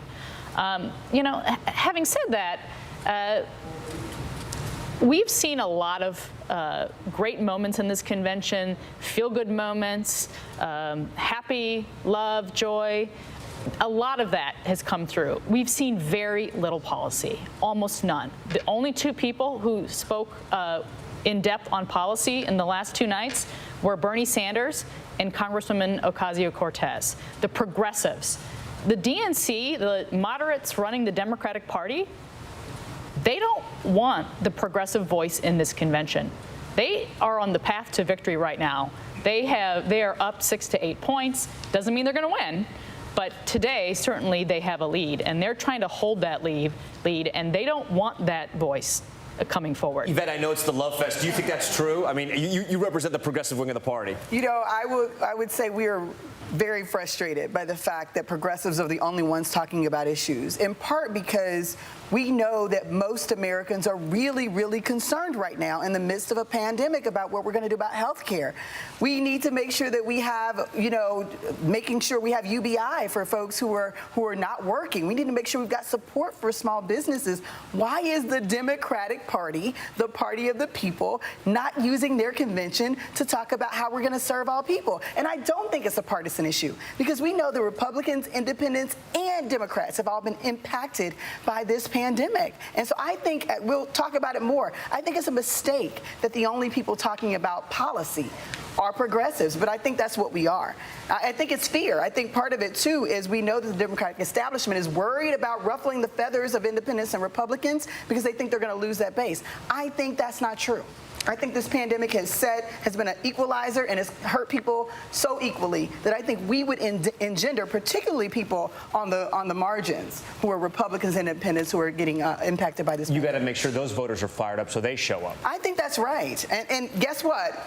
If Democrats don't do it, who's going to do it? Donald Trump is not going to be talking about how we're going to protect people in this pandemic. So I think it's a mistake. I think it's a miscalculation. We'll see. All right, thanks to you, Yvette, and the entire team. When we come back, some called it a bromance, some called it a disaster, others called it an effective working relationship. We'll take a closer look at the Obama-Biden dynamic. Stay with us.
Now, even as we speak, there are those who are preparing to divide us. The spin masters, the negative ad peddlers, who embrace the politics of anything goes.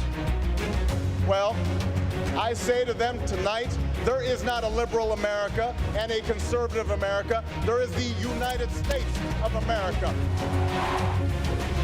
That was then Senator Barack Obama delivering the keynote address to the Democratic National Convention back in Boston 2004, his breakout moment into national politics. And of course, just 4 years later, he would take office as president.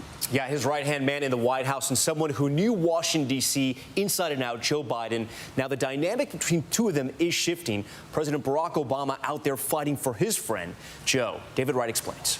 They were always sort of an odd couple, the fussy young perfectionist who chose every word with care, and the old-school politician who could be verbally messy. The first sort of mainstream African-American who was articulate and bright and clean and a nice-looking guy. Biden was Oscar Madison to Obama's Felix Unger. But politically, it worked. The difference in age and ethnicity balanced the 2008 ticket, but with the older white guy cast in the role of the sidekick. And I am proud to stand firm with the next president of the United States of America, Barack Obama. At the time, Biden's own dreams of the presidency appeared to be a thing of the past, and that may have made him a more natural right-hand man. His own ambitions didn't get in the way. Having those personal ambitions to just literally devoting all of yourself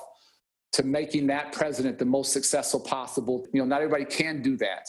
But that's who he was. Obama promised Biden he would be the last person in the room before any big decisions were made. The two enjoyed the closest relationship of any president and vice president in modern times. It was just an extraordinary relationship that deepened into a deep, deep friendship over time. By all accounts, the relationship deepened as Biden suffered the illness and death of his son, Beau. During his eulogy, Obama, for the first time, publicly expressed the depth of his affection for his number two. Michelle and I thank God you are in our lives.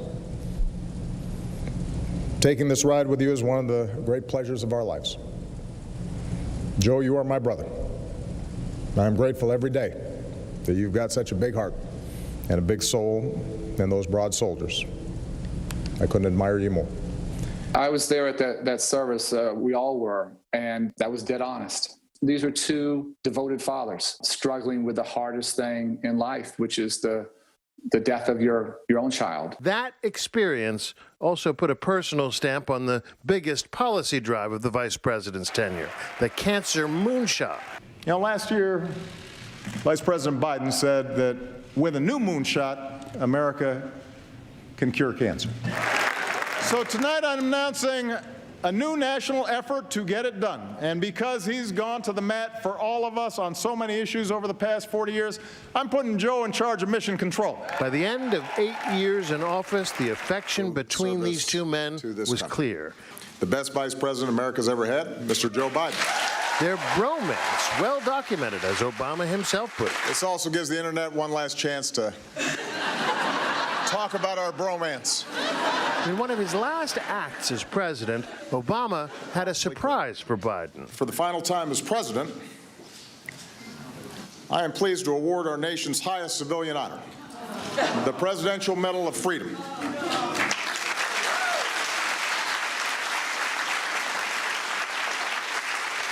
Biden fought back the tears. Please.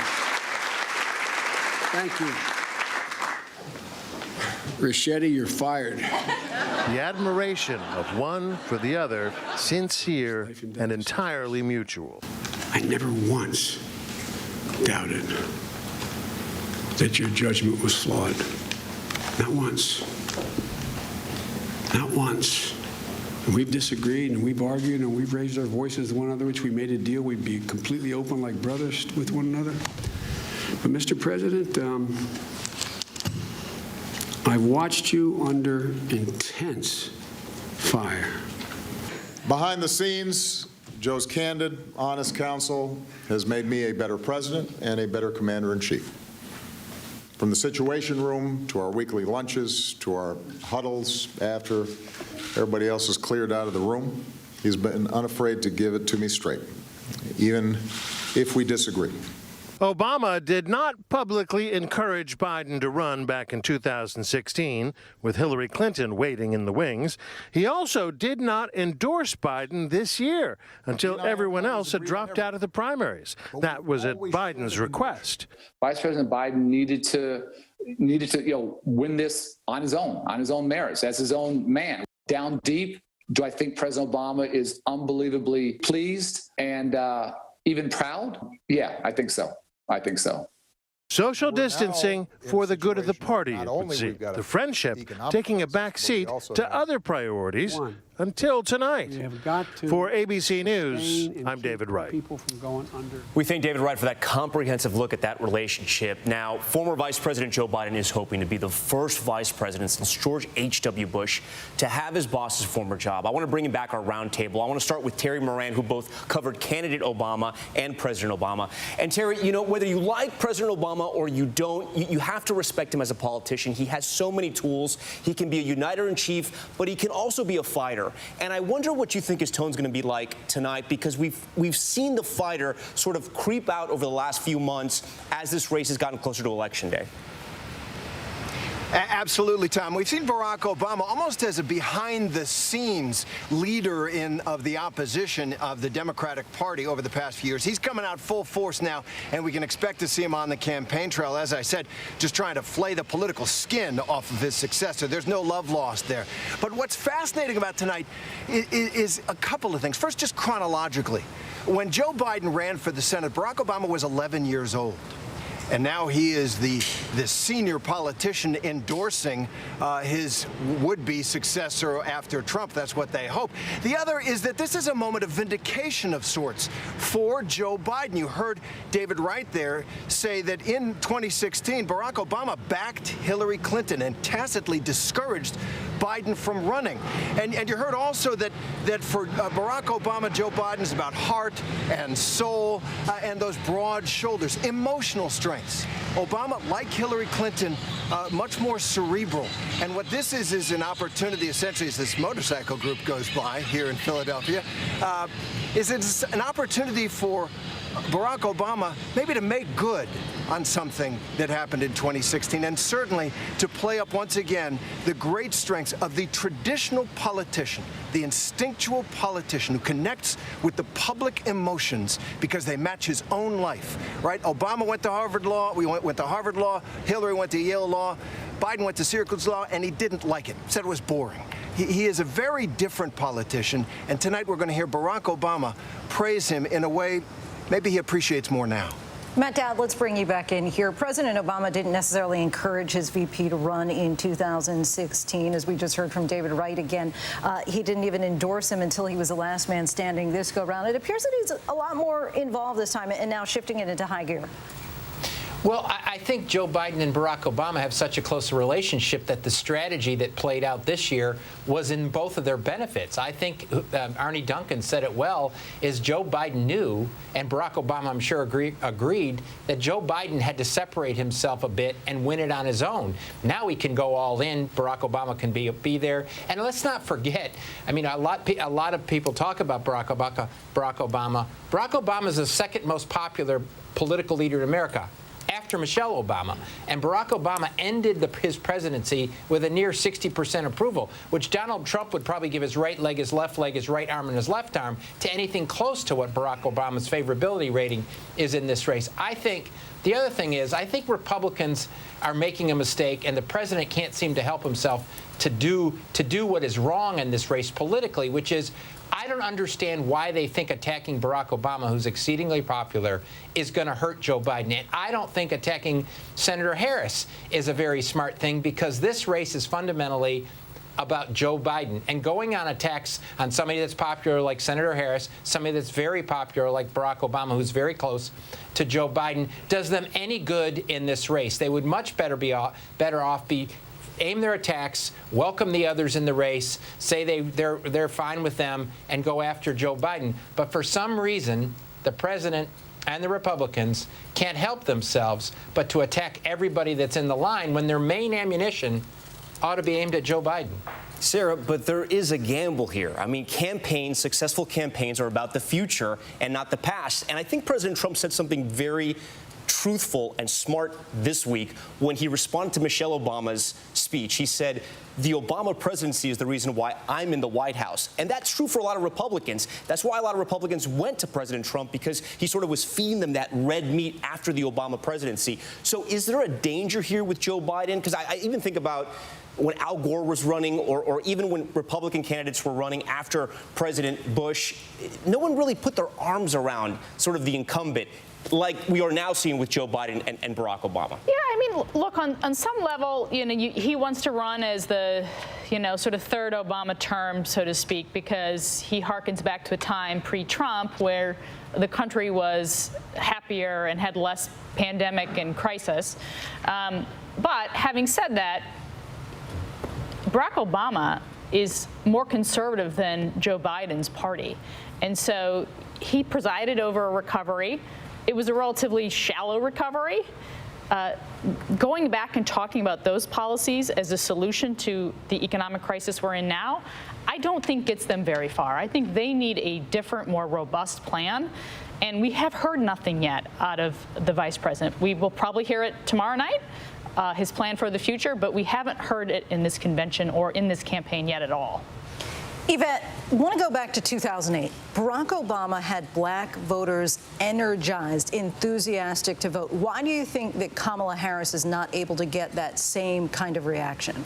A couple things. Barack Obama was the hope and change. He was the insurgent candidate. He was not the establishment, even though he kind of was. He was new to politics, or at least to national politics. He spoke about dreams. He spoke about his father. He spoke about young men. He came into communities. He was from Chicago.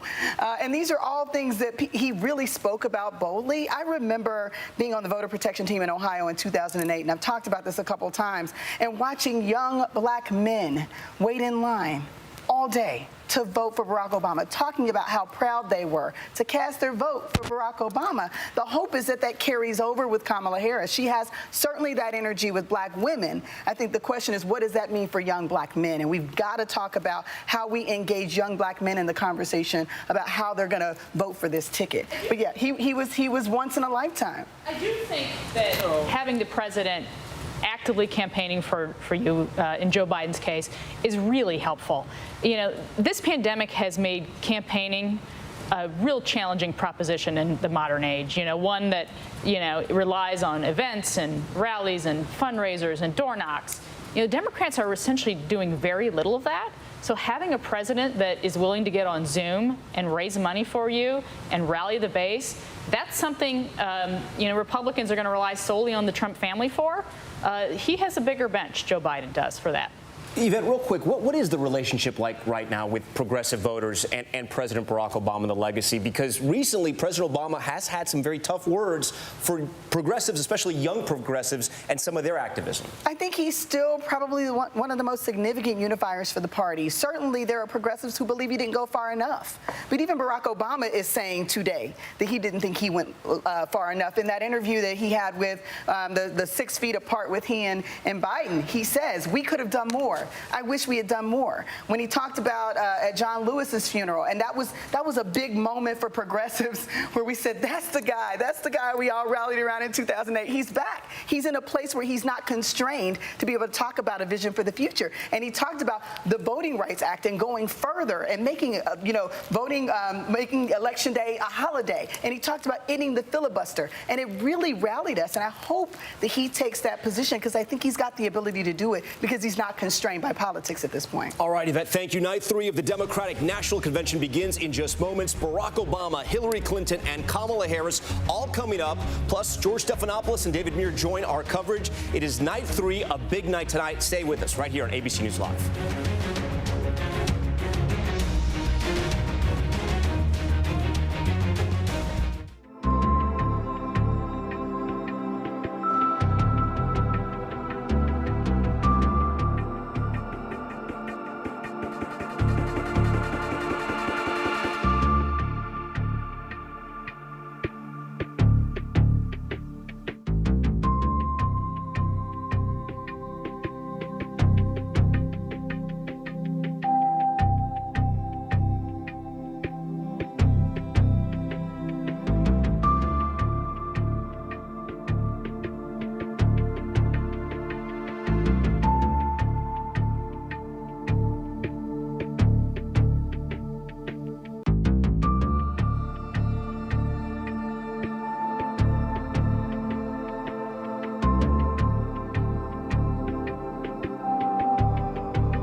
can perform. After all, Ginger Rogers did everything that Fred Astaire did. She just did it backwards and in high heels. Pretty impressive, backwards and in high heels. That was Ann Richards, the then treasurer of Texas at the DNC back in 1988. At that moment, she was only the second woman in 160 years to deliver the keynote address at her party's convention. Tonight, a full slate of women ready to speak. We're going to go and have some final thoughts here. Matt Dowd, what are you looking for tonight? I think the most important moment tonight is Senator Harris's speech. It's the biggest moment of her career. I think it's really important to Joe Biden, how she does and what she goes through. I think the fascinating thing about this convention so far is the weight of impressiveness has fallen on women every single night. First night, Michelle Obama. Second night, Jill Biden. Tonight, in my mind, Senator Harris, which is a fascinating convention to have where women have dominated and will likely dominate up until Joe Biden speaks. So that's what I'm looking at, Senator Harris's biggest speech of her career tonight. Yvette, what are you looking for? I'm looking to hear from Kamala Harris about exactly what she plans to do in the role. I mean, I think people want her to be out front. She's got to be president on day one. We know she can. I hope she introduces herself. I hope she brings everybody into the room, bring women, bring Latinx people into the room, bring black people into the room as only she can do. And I hope she gives us a vision with real clear direction about how the world is going to look different on January 20th when we elect her and Joe Biden. Sarah? Couple thoughts. I'm curious what the balance is in Barack Obama's speech between attacks on Trump and relitigating the Obama-Biden policies. We're going to just wrap up night 3 now underway. Sorry to cut you off there, Sarah. Representative Benny Thompson of Mississippi leading us off. Let's listen in. Campaigning for Ms. Fannie Lou Hamer for the United States House of Representatives. It's the party that taught me that public servants should serve the public, even when your opponents call you names like nasty or slow. And today, it's the party that calls us to stand up for what's right and to get in good trouble. So on behalf of this great party, it's my pleasure to welcome once again delegates, alternates, standing committee members, friends, and fellow Americans, members of the media, and guests from around the world. I now call this third session of the 48th Quadrennial National Convention of the Democratic Party to order. Now let's get this show started. And now, live from Wisconsin, please welcome Governor Tony Evers. Good evening, folks. I'm Tony Evers, and I'm incredibly proud to be the 46th governor of the great state of Wisconsin. We were really looking forward to having you here in America's Dairyland. Unfortunately, the pandemic means we can't do that this year. But what unites us is far, far greater than what divides us. So even though we can't be with each other, I know we have a shared sense of purpose. That is to elect Joe Biden and Kamala Harris. This November is about returning kindness, respect, empathy, and civility back to the White House. And that's who Joe and Kamala are, because they know, especially during challenging times like these, the problems we face can only be solved by all of us together. Holy mackerel, folks, let's get to work.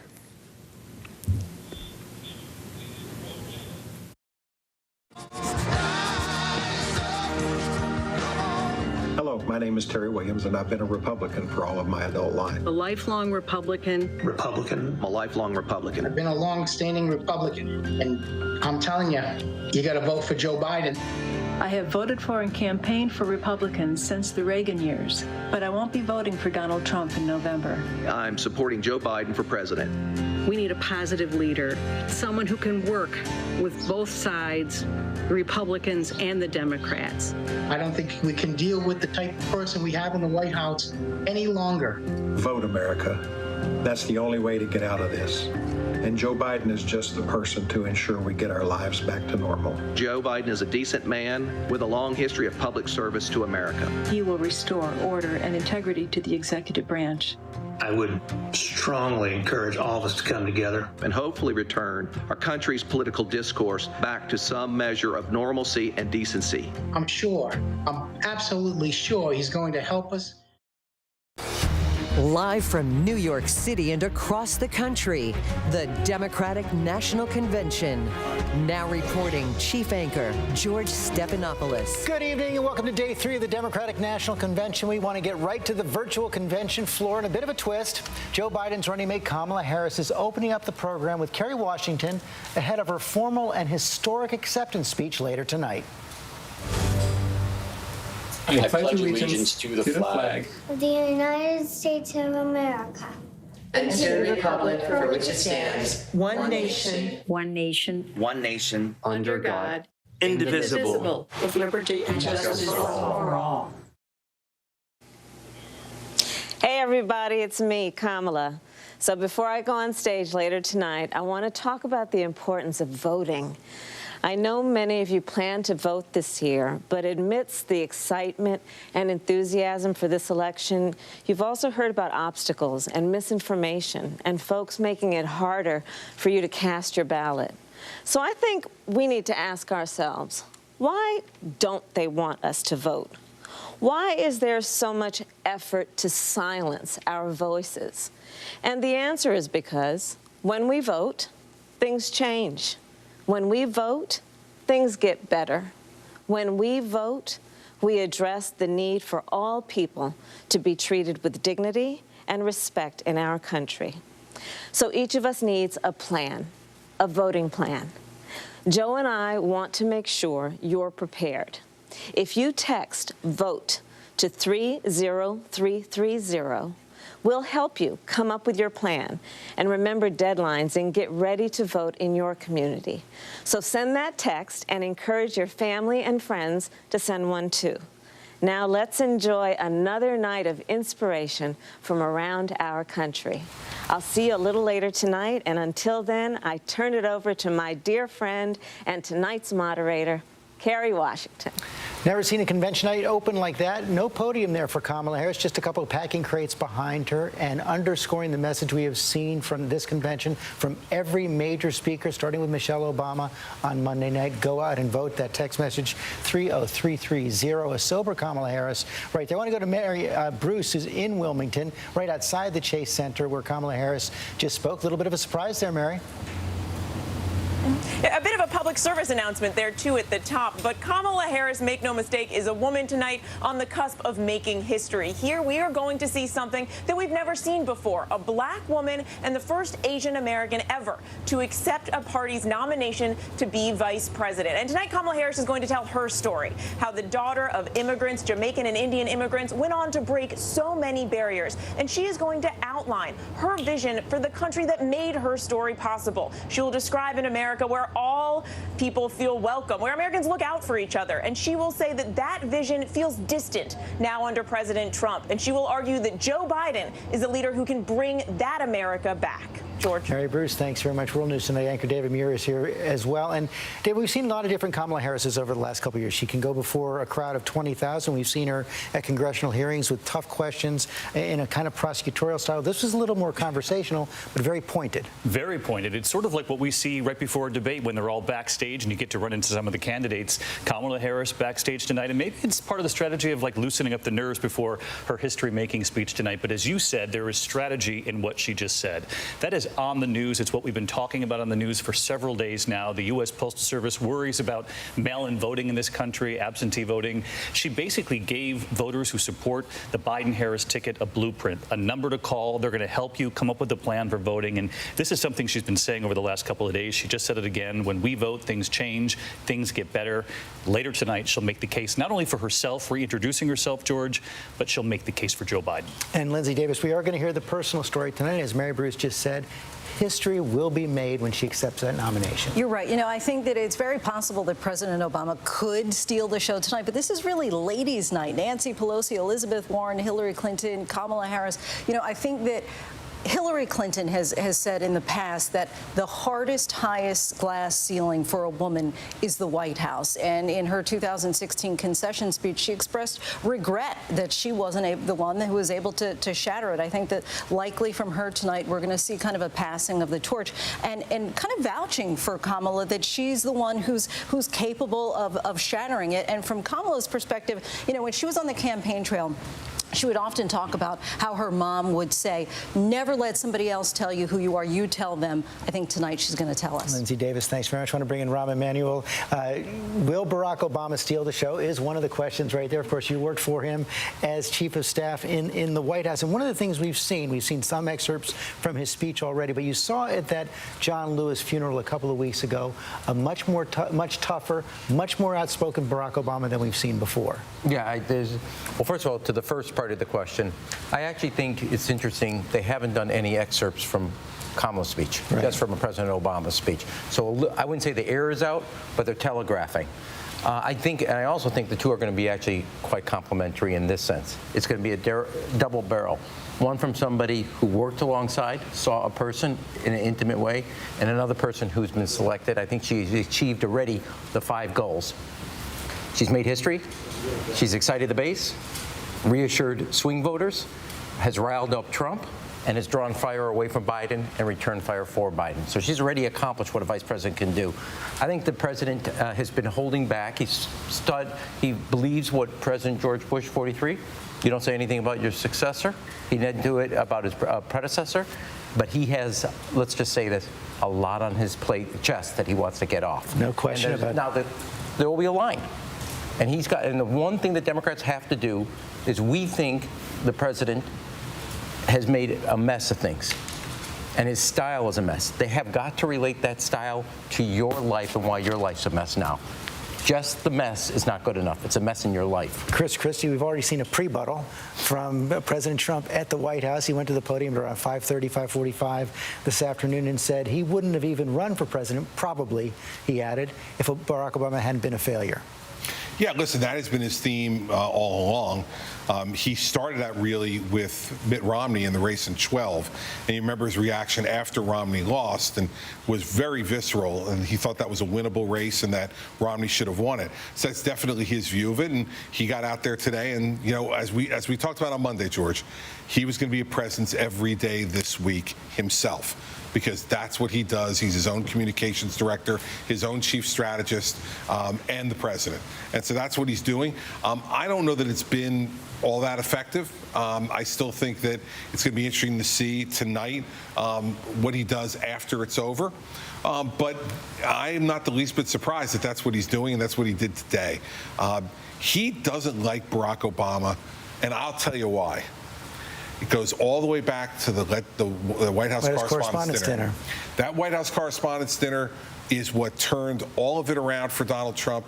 He was very angry that night and in the aftermath, and he has not forgiven Barack Obama for that yet, and it's part of what drives what he's doing today. I think you and I were at the same table that night, and he was one table over, and you could see it on his face from a couple of tables. I've never seen him that visibly angry when he wasn't speaking himself. Like, to have him take that in that night, he was so visibly angry, didn't chuckle once at some of the things that were funny.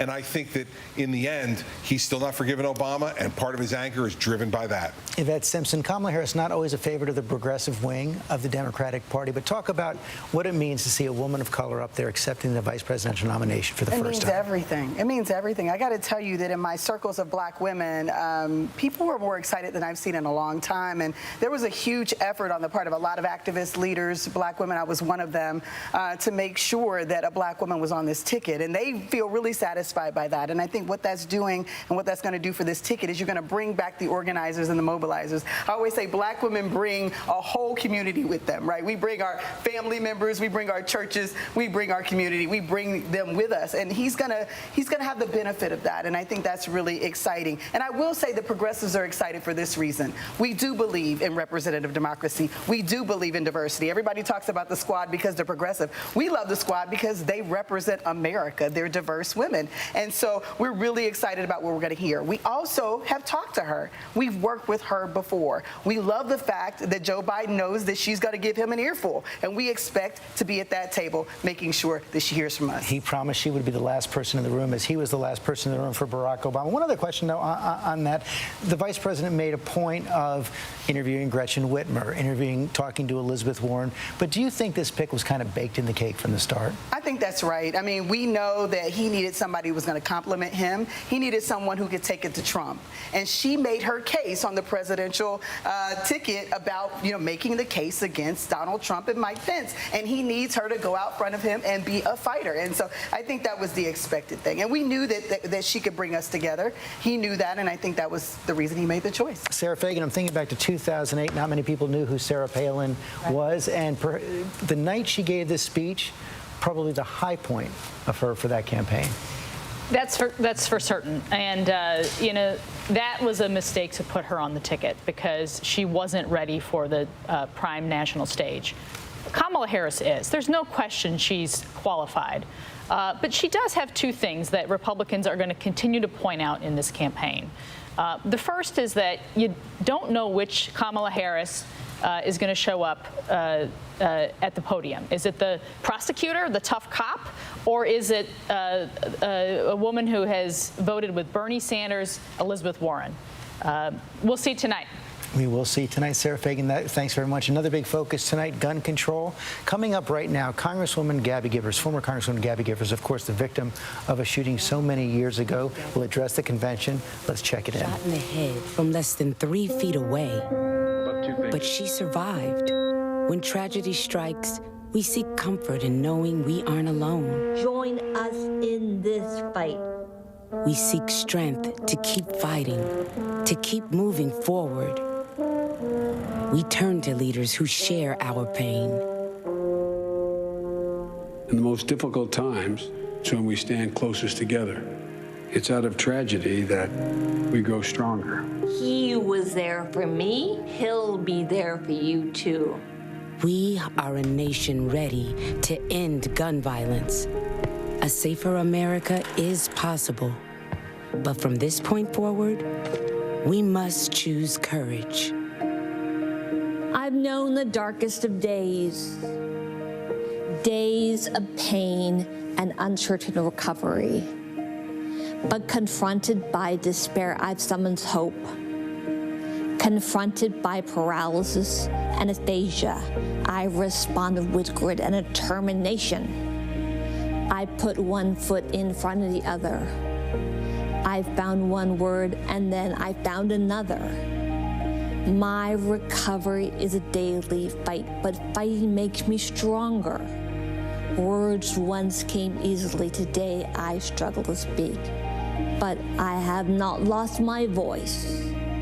America needs all of us to speak out, even when you have to fight to find the words.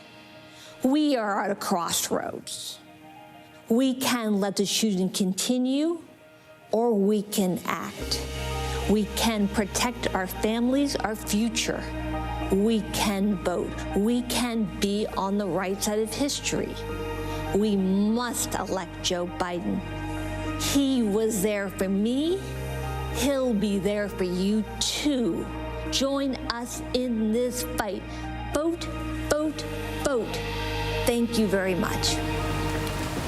Gabby Giffords making every single one of those words matter. I want to bring in our Chief Justice correspondent, Pierre Thomas, for more on this as well. Gabby Giffords, of course, many years ago, but in the last couple of years, we've seen this entire movement over gun control sweep across the country in the wake of these school shootings. George, seeing her tonight is striking. We all remember that difficult Saturday in January of 2011 when she was shot. One of 13 people injured that day, 6 people died that day, and you see her now fighting to regain normalcy in her life, but showing a lot of grit. Sadly, George, the kind of mass shooting that we saw that day is now much more prevalent. So far this year, we've had over 300 mass shootings. She's fighting because while we have a new plague in this new pandemic, we have an ongoing chronic epidemic of gun violence. Pierre Thomas, thanks very much. Want to take a quick break? We'll be right back.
And we're back now with day 3 of the Democratic Convention. The Democrats now focusing on the issue of climate change.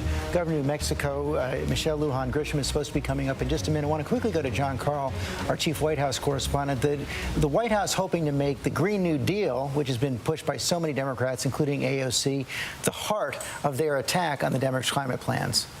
No question about that, George. Actually, something that AOC worked directly with Kamala Harris on.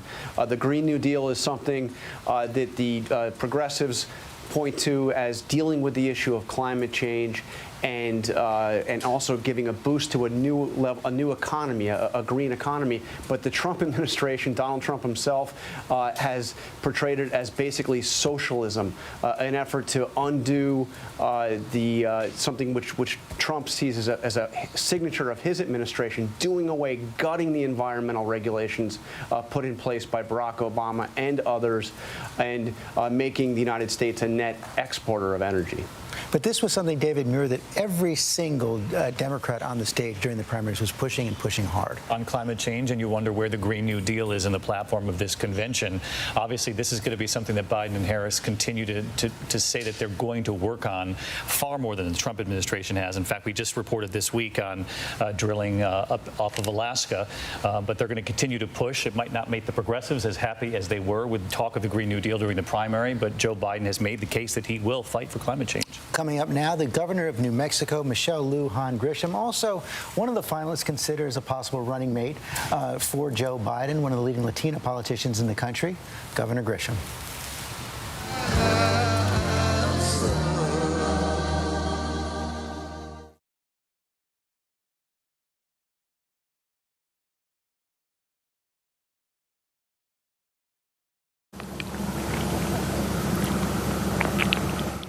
Good evening, America. I'm Michelle Lujan Grisham, governor of the great state of Nuevo Mexico.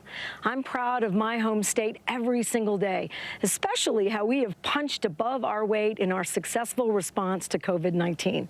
I'm proud of New Mexicans from Taos to Truth or Consequences who have stepped up and sacrificed in so many incredible ways this past half year.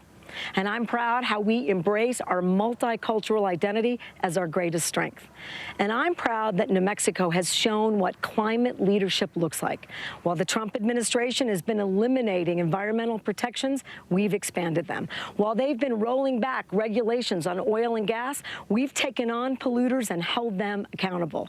We've committed to a renewable energy future with exciting and fulfilling careers for workers all across our beautiful state, including right here in the heart of northern New Mexico.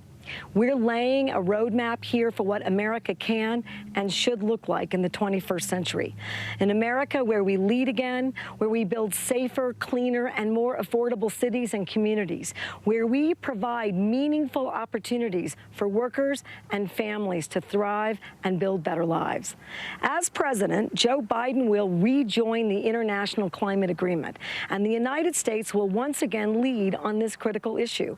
At home, he'll invest invest in energy workers, and he will deliver for working families across the U.S., helping them build meaningful careers while accelerating our nation and world into a clean, green 21st century and well beyond. We know time is running out to save our planet. We have the chance this November to end two existential crises: the Trump presidency and the environmental annihilation he represents. We have the chance this November to attack the climate crisis, invest in green 21st century jobs, and embrace the clean energy revolution our country, our young people are crying out for, and the leadership the rest of the world is waiting for. The choice is clear. The choice is Joe Biden. Thank you, America.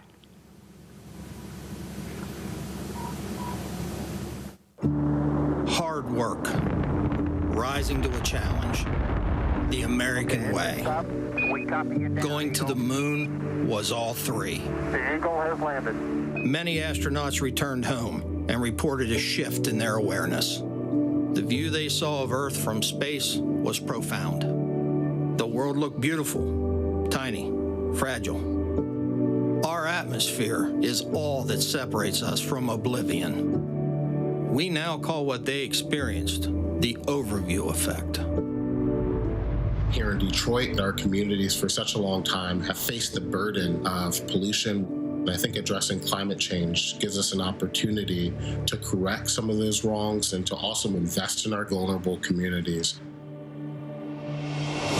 Maybe you've read some of the millions of pages of scientific evidence on climate change. Rushing storm, sir. Or maybe you felt it as you walked the neighborhood. Oh my God, the truck is sinking. For most people, it's overwhelming. All of this with the global warming and that, and a lot of it's a hoax. It's a hoax. I had spent 5 years working on this report. The Trump administration started to remove any mention that humans were the cause of climate change from it. I wrote my resignation letter just 6 months into the administration. They were handing the keys of public lands over to private interests. The Trump administration has gone all out, not just to neglect climate change issues and laws, but to reverse them. We have about a decade before it's too late. I'm a kid, and I'm going to say to all those adults who are watching this right now, why don't you get up and do something? Some of the first climate change legislation ever written was by a senator from Delaware. When Donald Trump thinks about climate change, the only word he can muster is hoax. America faces a challenge, but if we face it together, we will rise to the occasion and build back better. When I think about climate change, the word I think of is jobs. That's Joe's plan: create millions of new good-paying jobs, many of them union, like mine.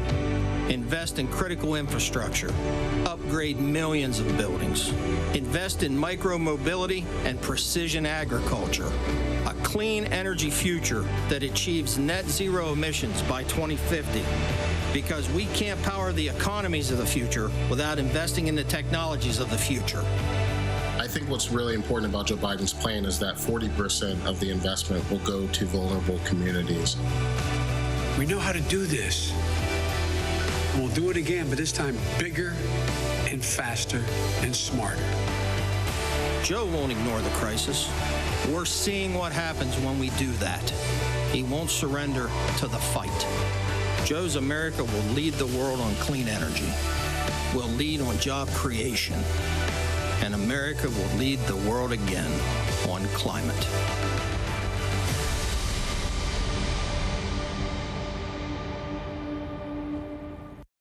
I was 13 when the Camp Fire, the most destructive wildfire in California's history, broke out. We were visiting family nearly 100 miles away, but my asthma flared badly. I could hardly breathe. I'm Alexandra Villasenor, and I've been organizing young people around climate change since 2018. Climate change is impacting us now, and it's robbing my generation of a future. For young people my age, every aspect of our lives, from where we go to school, to what kind of careers we'll have, to whether or not we can raise a family, depends on us taking climate change seriously right now. Joe Biden won't solve this crisis in 4 years. No one can. But he will put us back on track so that my generation can have a fighting chance. I'm asking you to join us. Don't let our futures go up in flames. The corn growers near my parents' farm have a saying, knee high by the 4th of July. These days they're lucky if the corn is even planted because of unpredictable and torrential spring rains. I'm Andrew Adamski. I studied microbial ecology at Northern Michigan University. Us farmers can see the effects of climate change happening right in front of us. So we've been trying to do our part. We're adopting sustainable solutions on my family's farm, switching to a community model, using less land, and reusing our resources to grow our food. We are eliminating tons of carbon pollution every year by mimicking natural ecosystems. Farmers can be part of the climate solution instead of a problem. Today, we all can grow our own future, but we need our leaders to be part of the solution as well, instead of part of the problem. We need them to commit to the science, not ignore it. We need them to put real plans on the table rather than roll them back. That's what Joe Biden is doing with his clean energy revolution. Instead of being left behind, we could lead the world again. I spend a lot of time talking about climate change with different communities here in Nevada. And the one question that I get asked over and over again is, what are you doing here? Not a lot of climate activists look like me. My name is Catherine Lorenzo. I'm an Afro-Latina and I'm a climate activist. I grew up in a low-income neighborhood where pollution rates are often higher than wealthier areas, and a lot of kids have asthma. Switching to renewable energy would mean cleaner air, better health, and a steadier income for folks in neighborhoods like mine. Because solar PV installers and wind turbine techs are some of the fastest growing jobs in the country. And Joe Biden's plan is transformative. He knows that saving the planet isn't just a challenge to overcome, it's an opportunity for a better way of life. So what's it going to be, America? Are you ready to vote for Joe Biden? Are you ready to solve the climate crisis? Because our futures depend on it. We're going to keep going. There we see the climate change activists. Let's go back to the floor now. Kerry Washington introducing Billie Eilish. Another activist and environmentalist, not to mention an immensely talented artist. She worked to ensure that her most recent concert tour was green and sustainable, urging her fans to take similar actions in their daily lives. And even before she herself was old enough to vote, she held registration drives before her shows, signing up thousands of voters. She's a voice for her generation in both her music and her activism. Here to perform My Future publicly for the first time, Billie Eilish. You don't need me to tell you things are a mess. Donald Trump is destroying our country and everything we care about. We need leaders who will solve problems like climate change and COVID, not deny them. Leaders who will fight against systemic racism and inequality. And that starts by voting for someone who understands how much is at stake. Someone who's building a team that shares our values. It starts with voting against Donald Trump and for Joe Biden. Silence is not an option, and we cannot sit this one out. We all have to vote like our lives and the world depend on it, because they do. The only way to be certain of the future is to make it ourselves. Please register, please vote. I can't seem to focus, and you don't seem to notice I'm not here. I'm just a mirror. You check your complexion to find your reflections all alone.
supposedly I'm lonely now.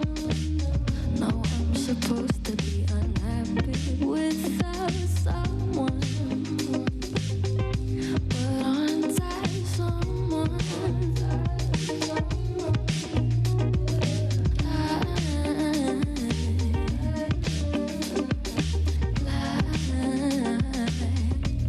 To be your answer.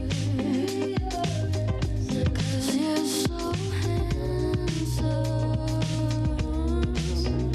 But I know better than to drive you home.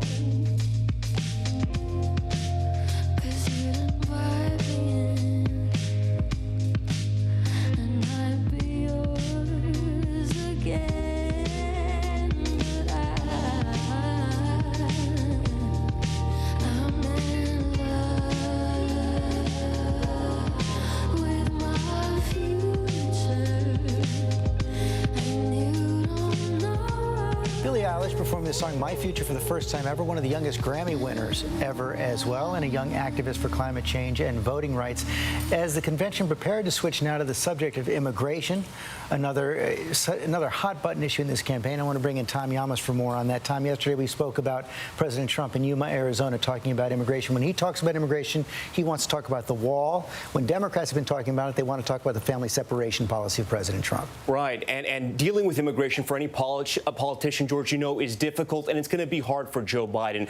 In a few moments, we're going to hear some powerful stories. What we hear are powerful stories about families, American families affected by the Trump policy when it comes to immigration. Now, as you mentioned just yesterday, President Trump went back to 2015 using the same type of tough language on immigration, saying that if Democrats are elected, in his words, aliens with criminal records are going to run rampant. Now, Joe Biden has something to deal with here because he has that on one end. On the other end, he has the far left in his own party that are calling to abolish ICE. Joe Biden is not calling to abolish ICE. The Democratic platform tonight does not call for that. What they do say is that, these are their words, the Trump policy is callous, cruel, and reckless. He also says that if he's elected, he's going to stop the national emergency funding to the wall, and he's going to create a pathway to citizenship. But even Joe Biden's legacy is tough on this one, George, as you know, because the Obama-Biden ticket deported more Americans than any other presidency in the history. Obama was known as the deporter-in-chief, so he's going to have to reckon with that legacy as well. So there's a lot of issues, and it's not going to be easy for him as we get closer to Election Day. He was walking a fine line throughout the primaries. We're now going to hear from 11-year-old Estela Juarez. Her father served as a Marine and voted for Trump. Her mother came to America over 20 years ago. The idea is in danger now more than ever before. Tell me when I should start reading. Dear Donald Trump, my name is Estela. I am 11 years old. My mom is my best friend. She came to America as a teenager over 20 years ago without papers in search of a better life. She married my dad, who served our country as a Marine in South America, Africa, and Iraq. My mom worked hard and paid taxes, and the Obama administration told her she could stay. My dad thought you would protect military families, so he voted for you in 2016, Mr. President. He says he won't vote for you again after what you did to our family. The wife of a U.S. Marine veteran was deported to Mexico. Instead of protecting us, you tore our world apart. My mom is a good person, and she's not a criminal.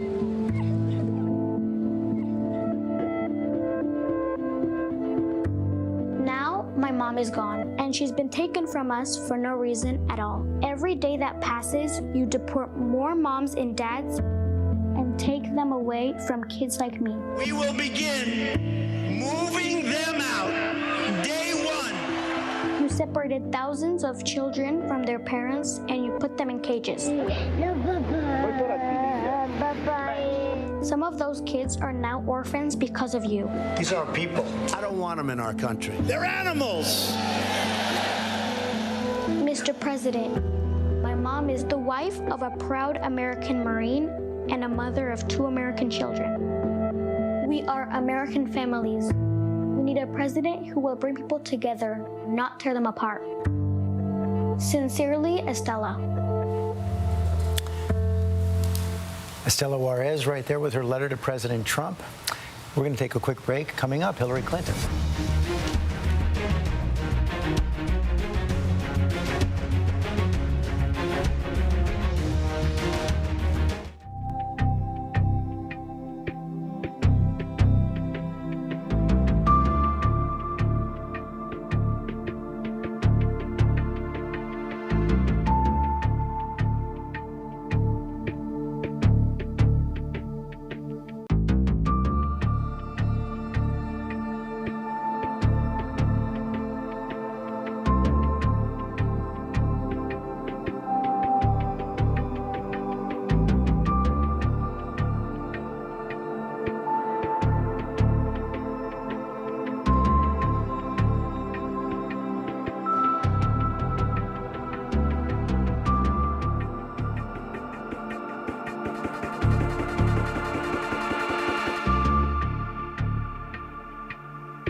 The Democratic National Convention. Here again, George Stephanopoulos. Back now on day 3 of the Democratic Convention tonight, a night that is featuring so many high-profile, prominent Democratic women leaders from across the country. I want to bring in one of those former senators from the Democratic Party, Heidi Heitkamp, Senator of North Dakota. And one of the things we're seeing tonight, Heidi, of course, with Kamala Harris as the first woman of color as a vice presidential nominee, but also tonight, Nancy Pelosi, Hillary Clinton, Elizabeth Warren, all the top women leaders in the Democratic Party. Well, there's no doubt there's a huge gender gap, and women want to see their heroes and their leaders, and that's what we're going to see tonight. But I think Gabby Giffords starting this off with her courage, and that's the courage of Democratic women. And you saw this young girl reading her letter. I think, George, what's really been remarkable about this convention, we've had these highlights of, Jill Biden and Michelle Obama, but the memorable moments have really been ordinary American citizens that step up to the plate and say, this is why this election matters to me. And it's that connection that Ram was talking about. What does this mean for me? How is this going to impact my family? And I think all of these women are going to speak about children, and they're going to speak about why they've gotten involved in politics, and it's going to be focused around families. Heidi Heitkamp, thanks very much. Rahm Emanuel, you've talked about this in the past. Women are now the base of the Democratic Party. Yes. If you look at, take Barack Obama, who's speaking today, college women in 2012, he got 46% of the vote. In 2018, the congressional Democrats got 59, and now Joe Biden's trending close to 63%. That is a 20% movement, and if you compare women with a college degree to Hispanic voters, they're at or just slightly above, by a hair, Hispanic voters. They are now a key component of the Democratic Party base. I do want to say one other thing. With all the women speakers and Barack Obama, I think he's been invited to a sorority party and he doesn't know how he got there. I think he's going to be like, how did this happen? Yeah, exactly. But I do think that's what's happened. I mean, there has been a dramatic shift, and it's also women without college degree. Dramatic shift. They are now a formidable force in the Democratic Party vis-a-vis Kamala Harris is a period at the end of that sentence. Sarah Fagan, it seems like President Trump is aware of this. One of the things we've seen as he brings on his law and order campaign in recent days, he talks a lot about suburban housewives. I wonder if that language ends up working against him. Yeah, I think it does to some degree, but at the same time, his biggest drop, has been college-educated women, non-college educated women who voted for him overwhelmingly in the last election. Also have dropped maybe 10 points since the beginning of the pandemic. These are people who like his policies. They don't necessarily like his persona. His persona has been more front and center than his policies. He's got to get back to talking about things like immigration, not family separation, but the fact that, we don't want to decriminalize the border. The country can't afford health care and education for anybody who wants to come here with no rules.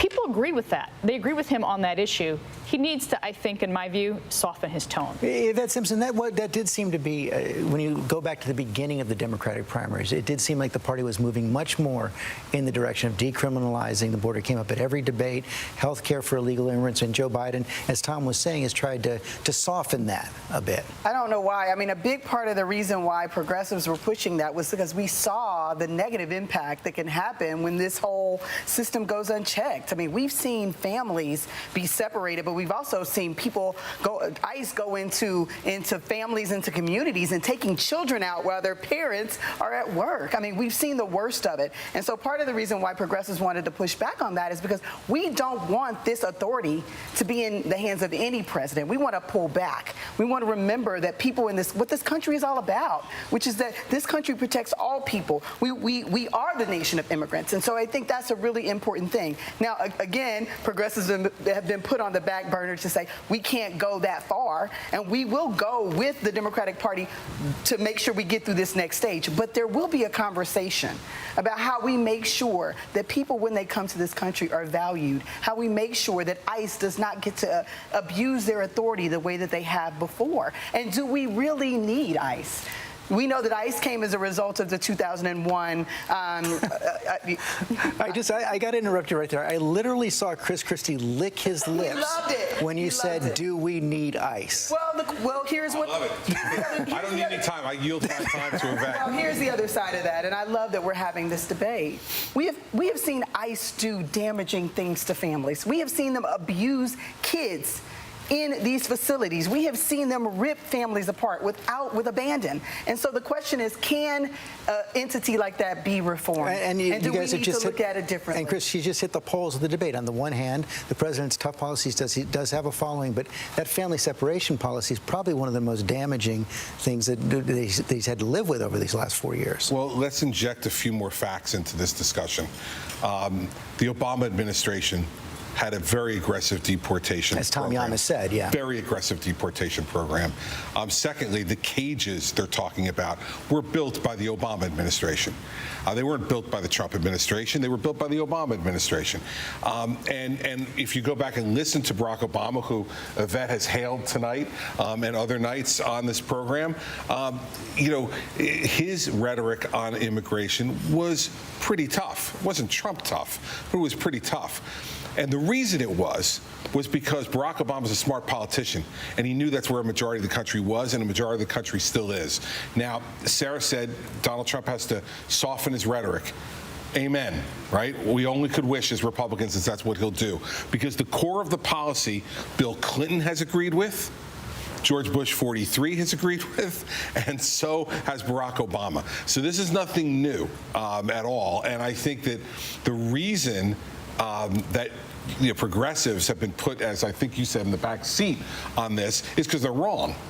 And the second thing you're going to see in this campaign, George, you're going to see that debate when every one of those Democrats raise their hand on that immigration question. We are going to see that. What we're going to see here in just a few minutes is Hillary Clinton giving her speech for the convention. I want to bring in Terry Moran for more on that right now. We talked about Bill Clinton last night in the early part of the evening, giving that 5-minute speech. Hillary Clinton's speech will be live, but she still is in a difficult position at this convention.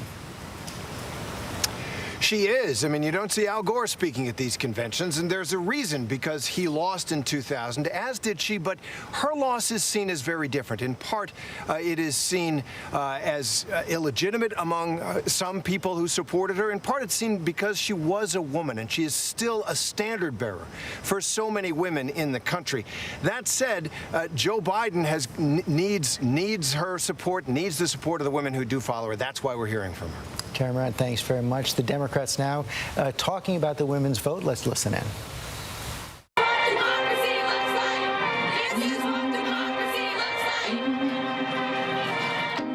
Got to understand what happens from here is in our hands. She was called an instigator, a rule breaker, a rabble-rouser. And she is called the agitator, the pushy one, the one with attitude. Now is the time for all of us to stand up and say enough is enough.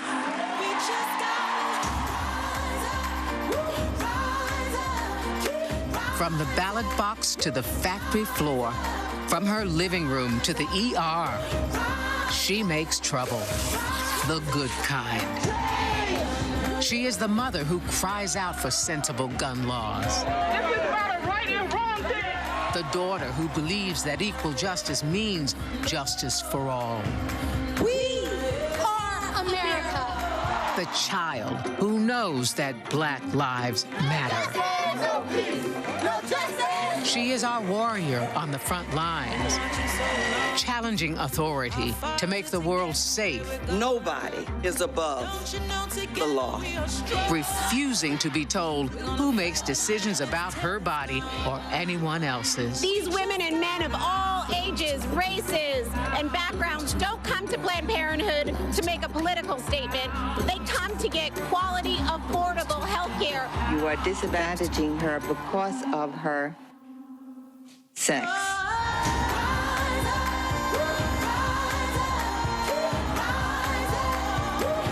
This is the time. And she knows that to change the world, you need to change the idea of power. Excuse me, Mr. Barr, this is my time and I control it. Because we are fighting for you each and every single day. And she knows her voice is heard and amplified by the women she elects to public office. If we want families to succeed, we start by empowering women. When I first got elected, I came to Washington, D.C. to fight for the issues that are so important in our community. We look forward, though, to making sure that this district is finally well represented. The things that we ran on going into November, we are doing that. Women don't just fight for women. They fight for families. They fight for fairness, inclusion, justice. To make our nation a more perfect union, especially for those people who are the most marginal. If we're going to jumpstart the middle class, we've got to ensure that college is affordable. Separation of families and children are detrimental to their health. Give the victims of gender bias in the workplace the tools they need to seek justice. Women are the most important political force in the United States of America. She represents her views on education. We've got to pay educators more, and we've got to hire more educators. We're going to raise up the profile of teachers and celebrate who they are and give them better pay. She represents her concerns about health care. Healthcare is the #1 issue in this election every day. Every day. She speaks out on equal pay. It's very frustrating for women everywhere because you're feeling like they aren't getting paid what they should be. And focuses on protecting our children. Let's give parents the peace of mind that their kids are safe and are being set up for success. Caring for our seniors and the people who care for them. She keeps this nation going even in challenging times. And while running for office is not easy, What's wrong with my running for president of this country? nevertheless, she persists. But we learned a long time ago, you don't get what you don't fight for. And perseveres. This is our time. And prevails. Although we weren't able to shatter that highest, hardest glass ceiling this time, it's got about 18 million cracks in it. A record-breaking number of women ran in the midterms and won. She builds coalitions, and she knows who her allies are. From the fight for health care to authoring the Violence Against Women's Act, to building a society where fairness and equality and opportunity applies to everyone. The morning after the last election, I said, we owe Donald Trump an open mind and the chance to lead. I meant it. Every president deserves that. And Trump came in with so much set up for him: a strong economy, plans for managing crises, including a pandemic. Yes, we Democrats would have disagreed with him on many things, but if he had put his own interests and ego aside, seen the humanity in a child ripped from her parents at the border, or a protester calling for justice, or a family wiped out by natural disaster, that would have been a good thing for America and the world. I wish Donald Trump knew how to be a president, because America needs a president right now. Throughout this time of crisis, Americans keep going, checking on neighbors, showing up to jobs as first responders, hospitals, grocery stores, nursing homes. Yes, it still takes a village. And we need leaders equal to this moment of sacrifice and service. We need Joe Biden and Kamala Harris. Everyone has a story about Joe's caring and empathy. I remember him calling after my mother, Dorothy, died, and we talked about being raised by strong women. The best testament to Joe is how he's cared for his family. And how great is it that Dr. Jill Biden plans to keep teaching as First Lady. And Joe picked the right partner in Kamala. She's relentless in the pursuit of justice and equity, and she's kind. When her press secretary, Tyrone Gale, was dying of cancer, she dropped everything to be with him in his final moments. I know something about the slings and arrows she'll face, and believe me, this former district attorney and attorney general can handle them all. So this is the team to pull our nation back from the brink. But they can't do it without us. For 4 years, people have told me, I didn't realize how dangerous he was. I wish I could do it all over. Or worse, I should have voted. Look, this can't be another woulda, coulda, shoulda election. If you vote by mail, request your ballot now and send it back right away. If you vote in person, do it early. Become a poll worker. Most of all, no matter what, vote. As Michelle Obama and Bernie Sanders warned us, if Trump is reelected, things will get even worse. That's why we need unity now more than ever. Remember back in 2016 when Trump asked, what do you have to lose? Well, now we know. Our health care, our jobs, our loved ones, our leadership in the world, and even our post office. But let's set our sights higher than getting one man out of the White House. Joe Biden and Kamala Harris are going to give us so much to vote for. Let's vote for the jobs that Joe's plan will create. Clean energy jobs to fight climate change, caregiving jobs with living wages. Vote for emergency relief that lifts small businesses and saves hardworking people from foreclosures and evictions. It's wrong that billionaires got $400 billion richer during the pandemic while millions lost their $600 a week in extra unemployment. Vote for the parents and teachers struggling to balance children's education and safety, and for healthcare workers fighting COVID-19 with little help from the White House. Vote for paid family leave and health care for everyone, for Social Security, Medicare, and Planned Parenthood. Vote for dreamers and their families. Vote for law enforcement purged of racial bias that keeps all our streets safe. Vote for justice for George Floyd, Breonna Taylor, and Ahmaud Arbery, because Black lives matter. Vote for honest elections so we, not a foreign adversary, choose our president. Vote for the diverse, hopeful America we saw in last night's roll call. And don't forget, Joe and Kamala can win by 3 million votes and still lose. Take it from me. So we need numbers overwhelming so Trump can't sneak or steal his way to victory. Text VOTE 30330 to get started. 100 years ago yesterday, the 19th Amendment to the Constitution was ratified. It took 7 decades of suffragists marching, picketing, and going to jail to push us closer to a more perfect union. 55 years ago, John Lewis marched and bled in Selma because that work was unfinished. Tonight, I'm thinking of the girls and boys who see themselves in America's future because of Kamala Harris, a Black woman, the daughter of Jamaican and Indian immigrants, and our nominee for vice president. This is our country's story, breaking down barriers and expanding the circle of possibility.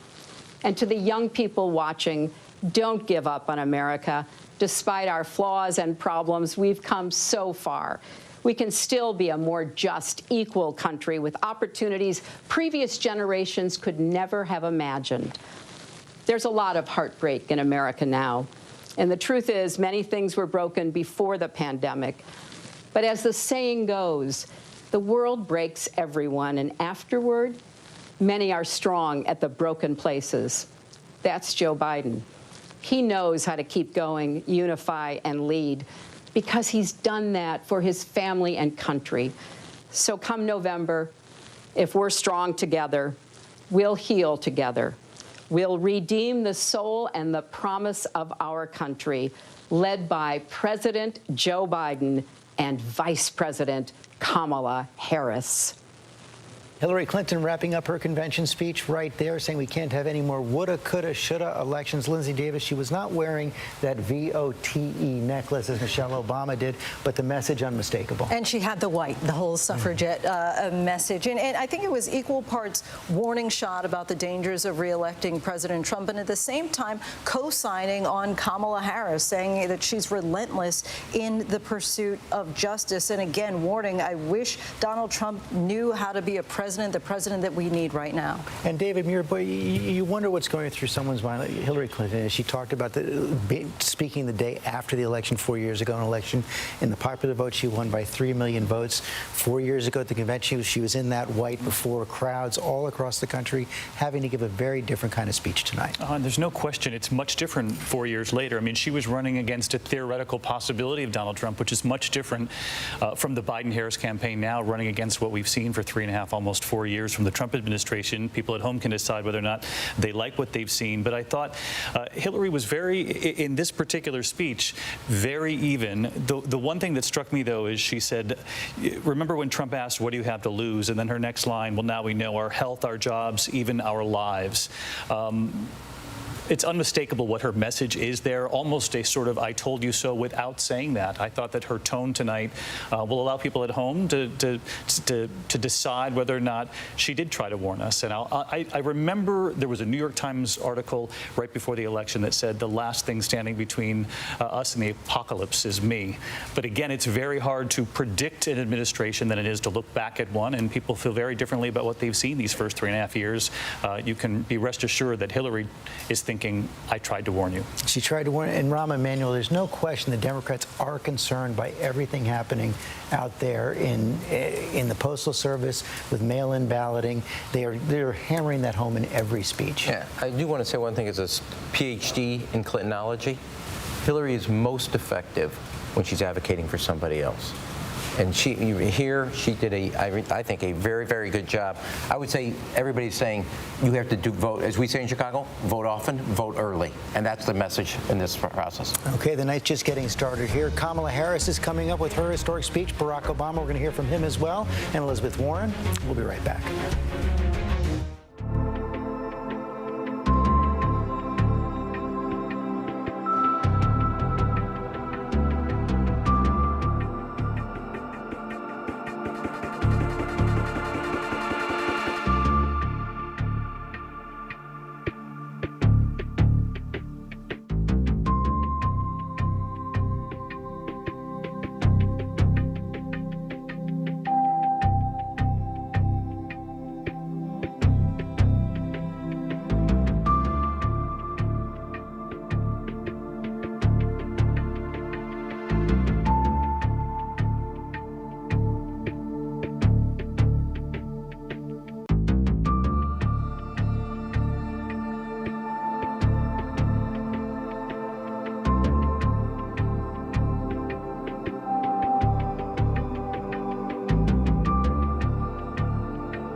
This is an ABC News special. You ready to go to work? Oh my God, I'm so ready to go to work. Tonight, the battle for the White House continues. Party leader Elizabeth Warren takes the stage. But can the Democrats seize the moment? President Barack Obama hopes to deliver a knockout blow for his friend Joe Biden. And vice presidential nominee Kamala Harris takes up the fight for the ticket. Live from New York City and across the country, the Democratic National Convention. Now reporting Chief Anchor George Stephanopoulos. Good evening and welcome to night 3 of the Democratic National Convention. Tonight, the Democrats will roll out their biggest guns yet. Barack Obama set to embrace the vice president he calls a brother and launch a blistering attack on the president he condemns for endangering our democracy. And in one more sign of what a battle this campaign will be, President Trump has already fired back from the White House, declaring that he ran for president simply because Obama failed. The Democrats are also shining a light on some of their most prominent women tonight: Nancy Pelosi, Elizabeth Warren, Hillary Clinton, and the senator now breaking a new barrier, Kamala Harris. The first woman of color on a national ticket, she will formally accept the nomination for vice president later tonight and broke with tradition by kicking the evening off herself. I know many of you plan to vote this year, but amidst the excitement and enthusiasm for this election, you've also heard about obstacles and misinformation and folks making it harder for you to cast your ballot. So I think we need to ask ourselves, why don't they want us to vote? Why is there so much effort to silence our voices? And the answer is because when we vote, things change. Kamala Harris right there from Wilmington, Delaware. Our Mary Bruce is in Wilmington as well, outside the Chase Center. This is her night. George, Kamala Harris is now moments away from making history. This is a huge moment of significance for women of color, and especially for young girls across this country. Kamala Harris tonight will speak about the country that made her story possible, her American dream, a country where the daughter of immigrants can go on to become the first black woman, the first Asian American to be nominated to be vice president. But she will say that that country now feels distant under President Trump. And Kamala Harris will be blunt in arguing that bottom line, this country is at a key inflection point. And she will say that Joe Biden is the leader who can bring back the country that made her story possible. Mary Bruce, thanks very much. David Muir, we've seen Kamala Harris in debates. We've seen Kamala Harris in the Senate, in Senate hearings. Never in a moment quite like this. That's absolutely right, George. And in fact, she will get an opportunity tonight as she makes history to sort of reintroduce herself to the American people. I mean, we watched her in the primary, a rising star of the Democratic Party for some time now. But tonight, she will tell her story. And in doing so, she'll also push her partner now, Joe Biden. We have a hint of what she'll say tonight, talking about the constant chaos that leaves us adrift, the incompetence that makes us feel afraid, the callousness that makes us feel alone. We can do better. We must elect Joe Biden. But, George, she has the unenviable task of going after former President Barack Obama tonight. But ABC News has learned that he was initially supposed to end the evening, but he asked that she go last so that he can symbolically pass the torch to the rising star of the Democratic Party. And make it clear that it is her night as she closes it off.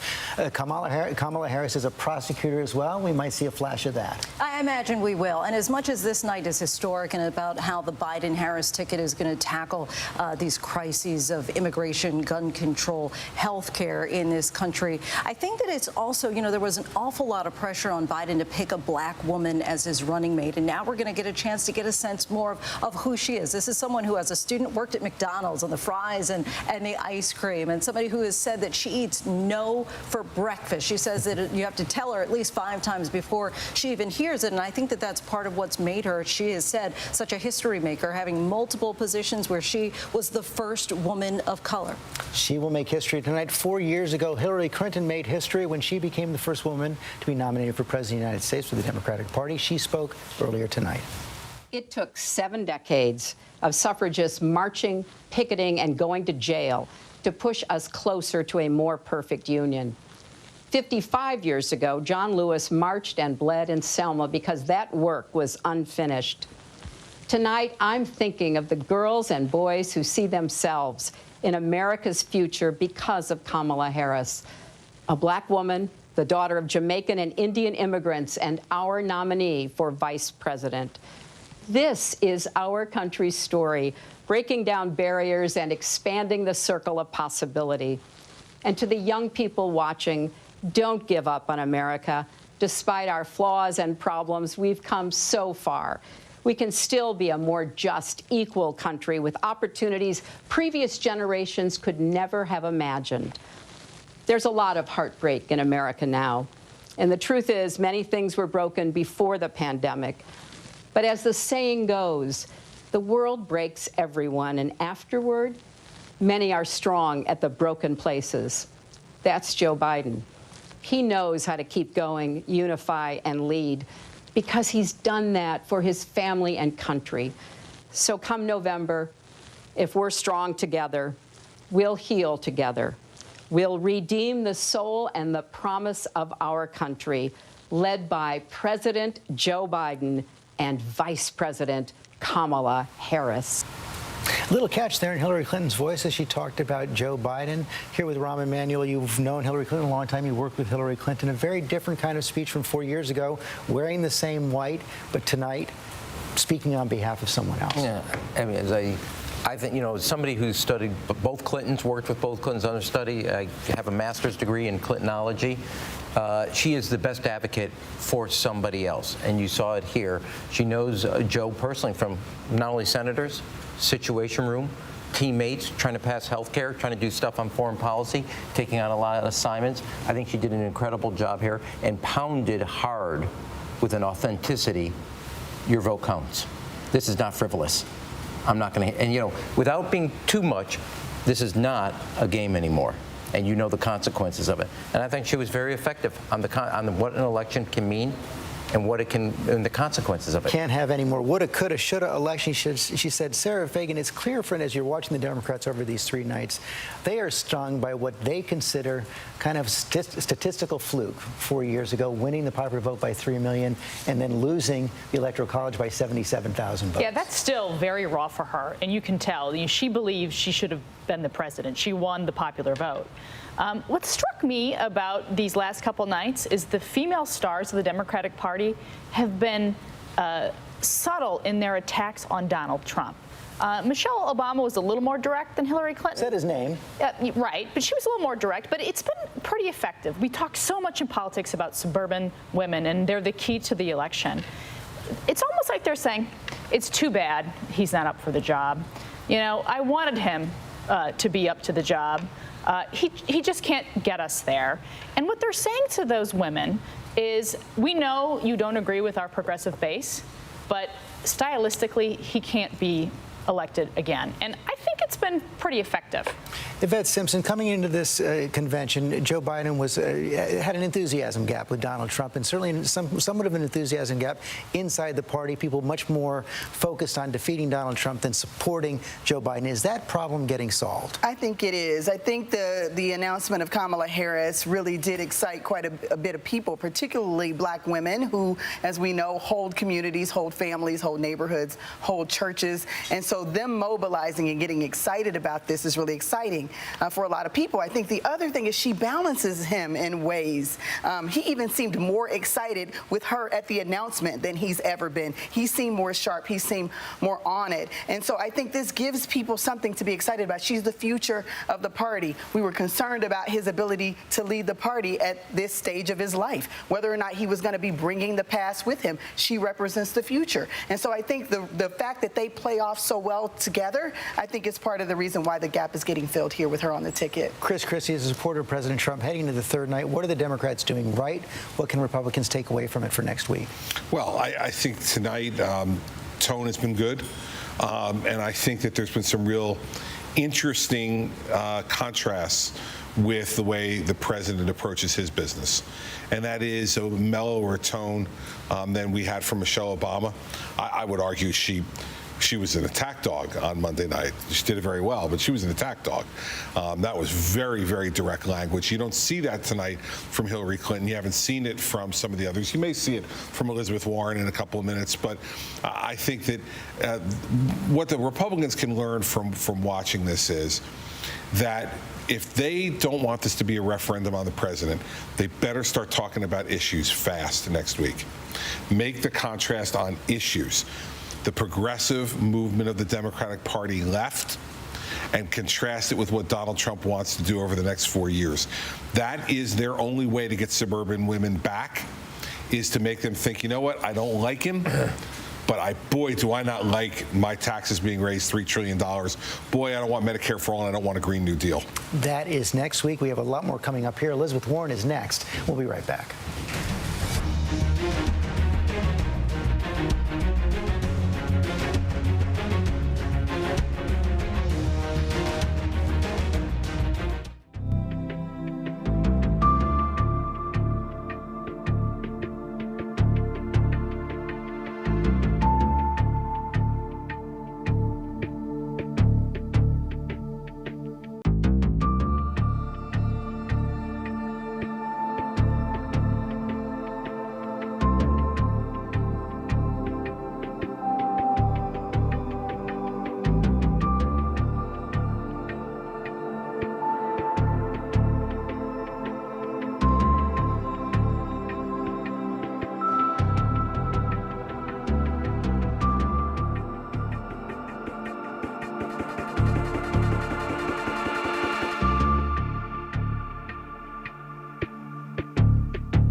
see Prince Royce, 31 years old, Dominican-American, born in the Bronx, singing Stand By Me, part of the entertainment of the Democratic Convention tonight. Coming up next, Elizabeth Warren. She's going to be giving her speech focused on COVID and the economy. We want to bring in our chief White House correspondent, John Karl, for more on this. The economy, John Karl, still one of the issues where Donald Trump is holding advantage over Joe Biden. It is in the polls, and it was going to be the centerpiece of his campaign before the COVID-19 slowdown, and probably still will be. And if you look at, Elizabeth Warren is somebody that he talked about, I think, George, more than any of the Democrats over the course of the Democratic primary. He had a pet nickname for her, playing on her claims that she had some Native American ancestry, and portrayed her as a far-left extremist in the Democratic Party. I think that he wanted to run against Elizabeth Warren or Bernie Sanders, somebody on the left. Instead, he's got Joe Biden. Elizabeth Warren's got a prominent role here in the convention, but he's running against a candidate that he hasn't quite figured out how to run against. George, if you look at the only real rally we've had after it became clear Biden was the nominee was in Tulsa, and you saw all kinds of memorabilia out there, for criticizing Hillary Clinton, Barack Obama. Nothing really from any of those Trump supporters. No signs, nothing talking about Joe Biden. He hasn't quite come up with a way to go after him. So he's going to be arguing that people like Elizabeth Warren are going to be really controlling Joe Biden. That's exactly the case. He's going to say, and he has been saying, that Biden is just a pawn, that he's been controlled by the far left of the party, AOC, Bernie Sanders, Elizabeth Warren. That's going to be the game plan, the game book. Elizabeth Warren now about to take the virtual stage of the Democratic National Convention. Let's listen in. Keep going.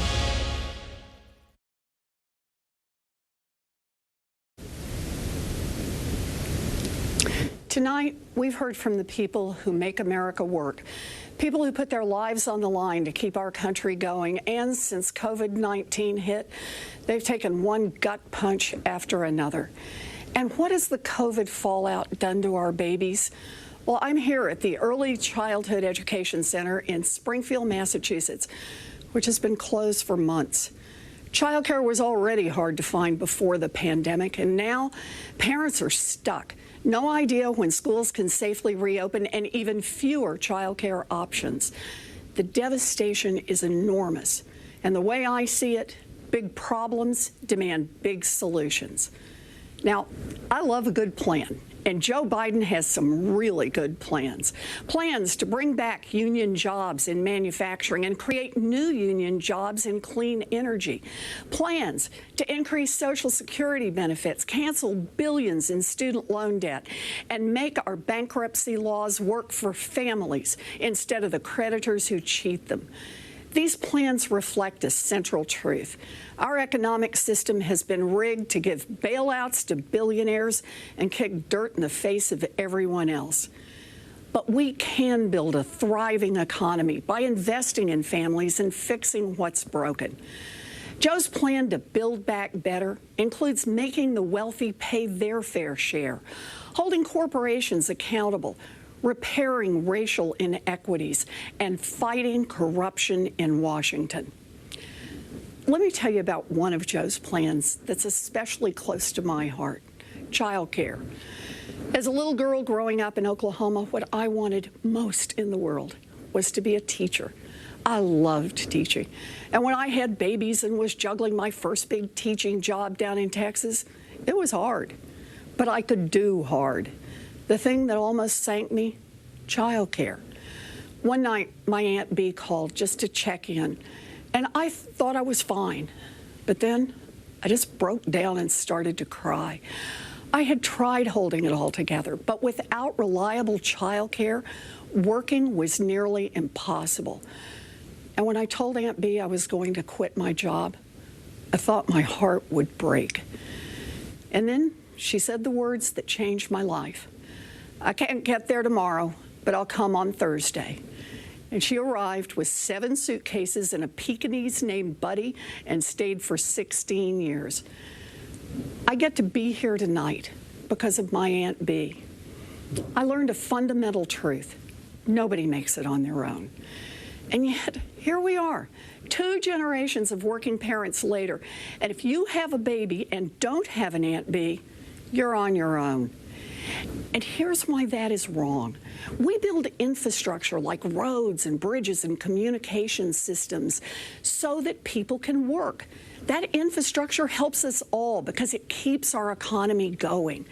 It's time to recognize that childcare is part of the basic infrastructure of this nation. It's infrastructure for families. Joe and Kamala will make high-quality childcare affordable for every family, make preschool universal, and raise the wages of every childcare worker. Now, that's just one plan, but it gives you an idea of how we get this country working for everyone. Donald Trump's ignorance and incompetence have always been a danger to our country. COVID-19 was Trump's biggest test. He failed miserably. Today, America has the most COVID deaths in the world and an economic collapse. And both crises are falling hardest on Black and brown families. Millions out of work, millions more trapped in cycles of poverty, millions on the brink of losing their homes, millions of restaurants and stores hanging by a thread. This crisis is bad, and it didn't have to be this way. This crisis is on Donald Trump and the Republicans who enable him. On November 3rd, we will hold them all accountable. So, whether you're planning to vote wearing a mask or vote by mail, please take out your phone right now and text VOTE to 30330. We all need to be in the fight to get Joe and Kamala elected. And after November, we all need to stay in the fight to get big things done. We stay in this fight so that when our children and our grandchildren ask what we did during this dark chapter in our nation's history, we will be able to look them squarely in the eye and say, we organized, we persisted, and we changed America. You can boil down the message of this Democratic convention to one word. You heard it there again, vote, from Elizabeth Warren. Coming up, Barack Obama and Kamala Harris.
President Barack Obama is up next at this night 3 of the Democratic Convention. I want to bring in Nightline anchor Byron Pitts for more on this. And Byron, if the speech tonight is anything like what we saw at the eulogy for John Lewis just a couple of weeks ago, we know that Barack Obama is coming to this convention ready to play. Oh, yeah, George. It will be eloquent, but it will also have edge. Earlier, Governor Christie talked about how much President Trump doesn't like President Obama. The feeling is mutual. We will hear some of that tonight. And, George, I'm also mindful, though, in thinking about tonight, I remember the night that he accepted the nomination from the party, what that said to my mother, a black woman. I think now this historic night, his presence, what it says about his tenure, but also what it potentially says about Kamala Harris and what that says about America. And then she will close the night out. Now we will hear from former President Barack Obama.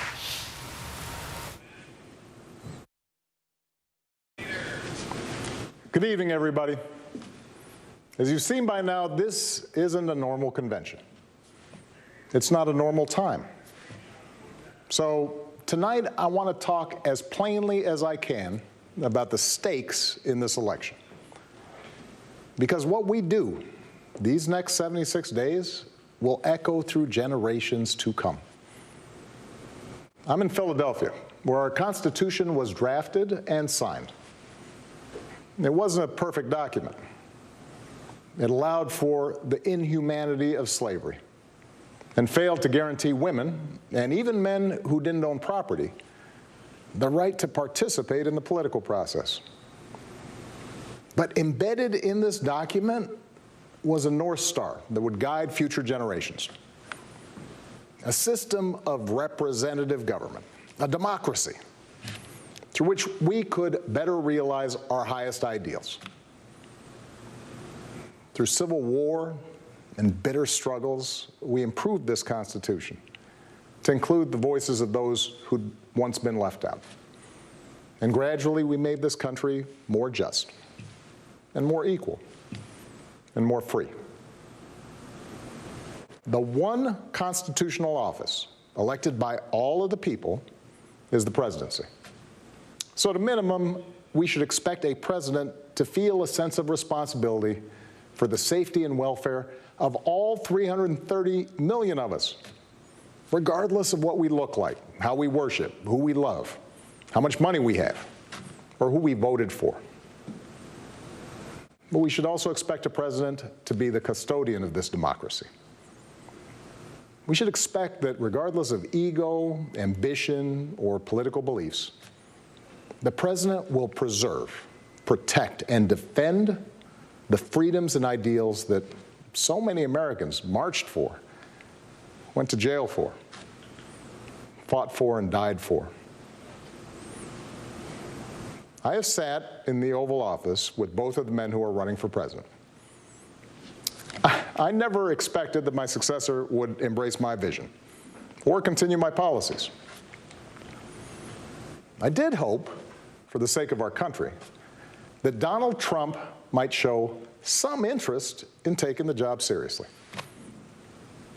That he might come to feel the weight of the office and discover some reverence for the democracy that had been placed in his care. But he never did. For close to 4 years now, he has shown no interest in putting in the work. No interest in finding common ground, no interest in using the awesome power of his office to help anyone but himself and his friends.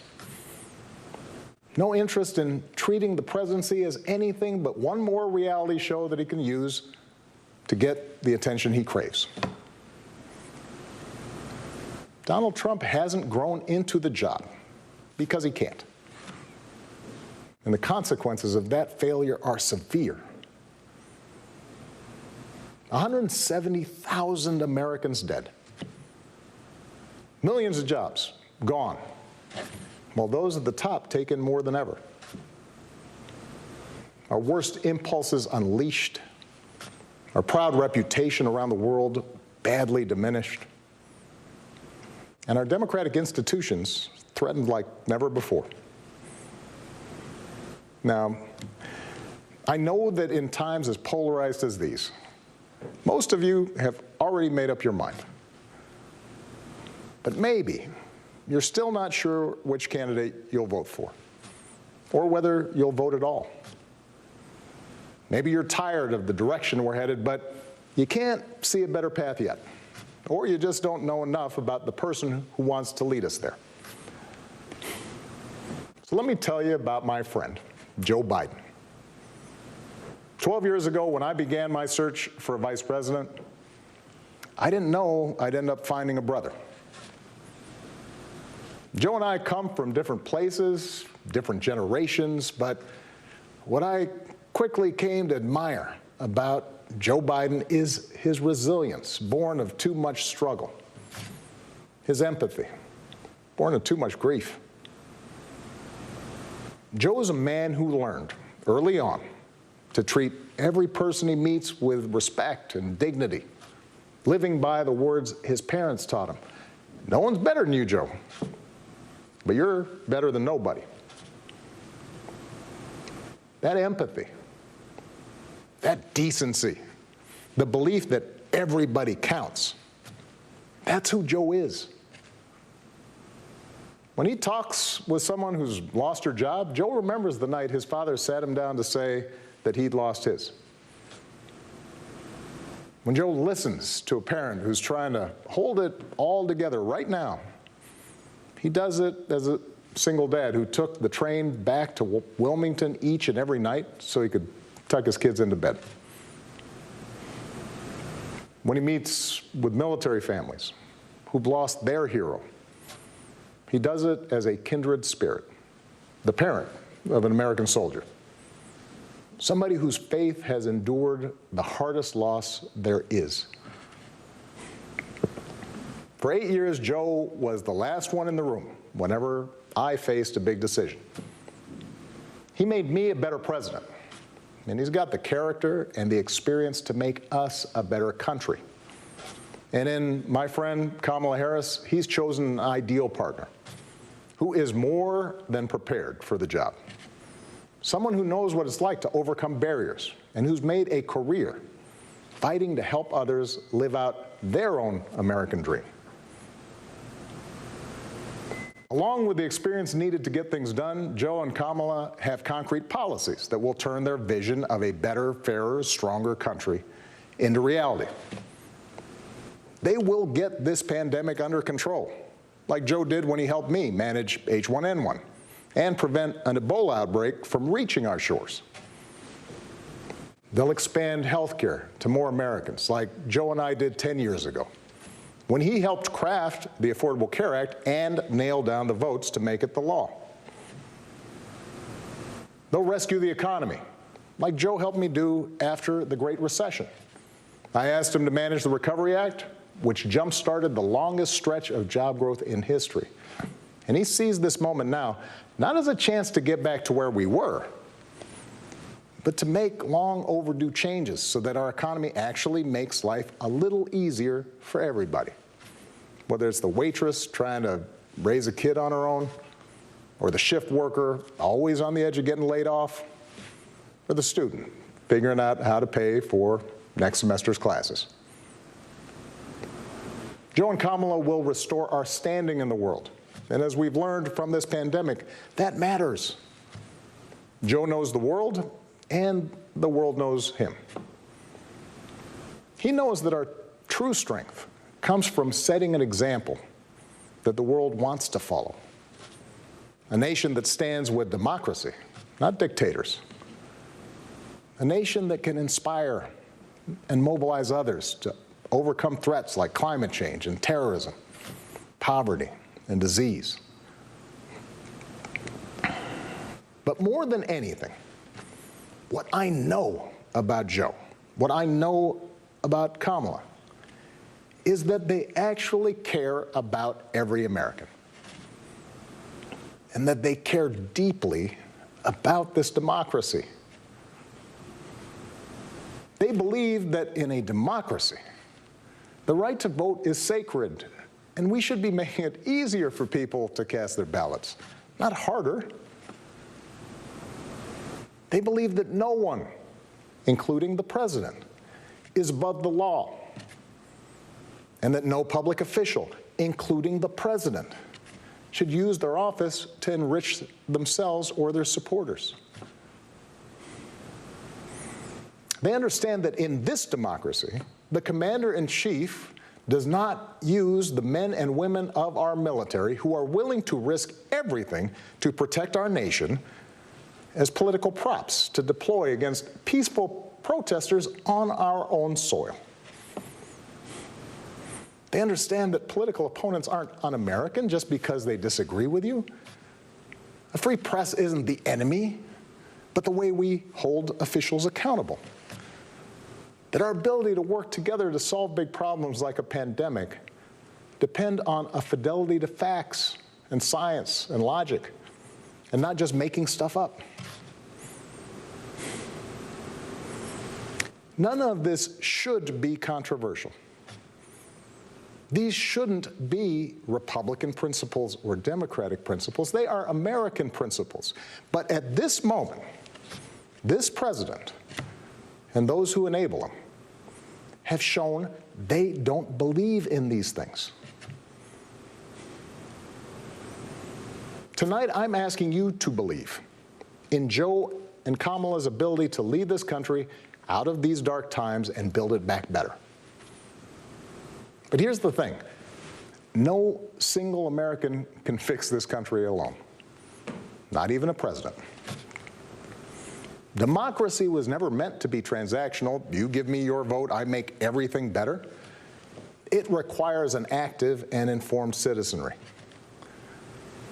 So I'm also asking you to believe in your own ability, to embrace your own responsibility as citizens, to make sure that the basic tenets of our democracy endure.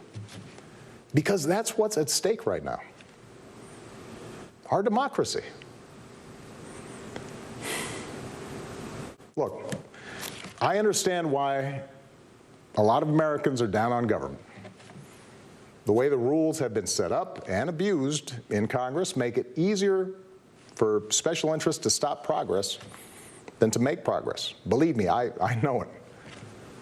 I understand why a white factory worker who's seen his wages cut or his job shipped overseas might feel like the government no longer looks out for him, and why a black mom might feel like it never looked out for her at all.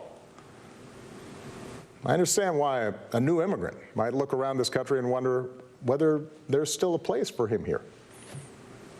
Why a young person might look at politics right now, the circus of it all, the meanness and the lies and conspiracy theories, and think, what is the point?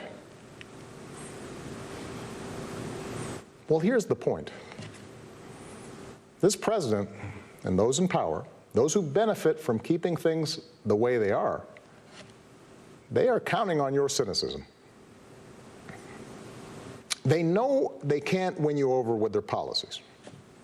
So they're hoping to make it as hard as possible for you to vote and to convince you that your vote does not matter. That is how they win.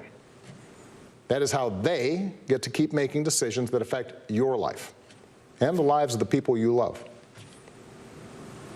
That's how the economy will keep getting skewed to the wealthy and well-connected. How our health systems will let more people fall through the cracks. That's how a democracy withers, until it's no democracy at all. And we cannot let that happen. Do not let them take away your power.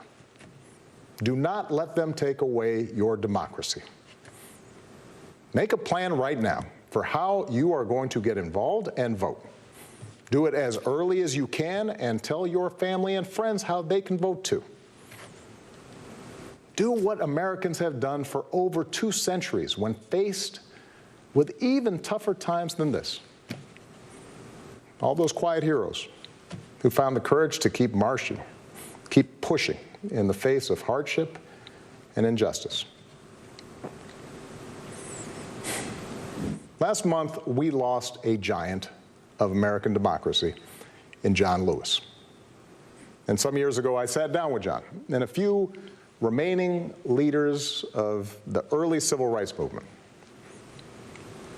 One of them told me he never imagined he'd walk into the White House and see a president who looked like his grandson. And then he told me that he had looked it up. And it turned out that on the very day that I was born, he was marching into a jail cell, trying to end Jim Crow segregation in the South. What we do echoes through generations. Whatever our backgrounds, we are all the children of Americans who fought the good fight. Great-grandparents working in fire traps and sweatshops without rights or representation. Farmers losing their dreams to dust. Irish and Italians and Asians and Latinos told, go back where you come from.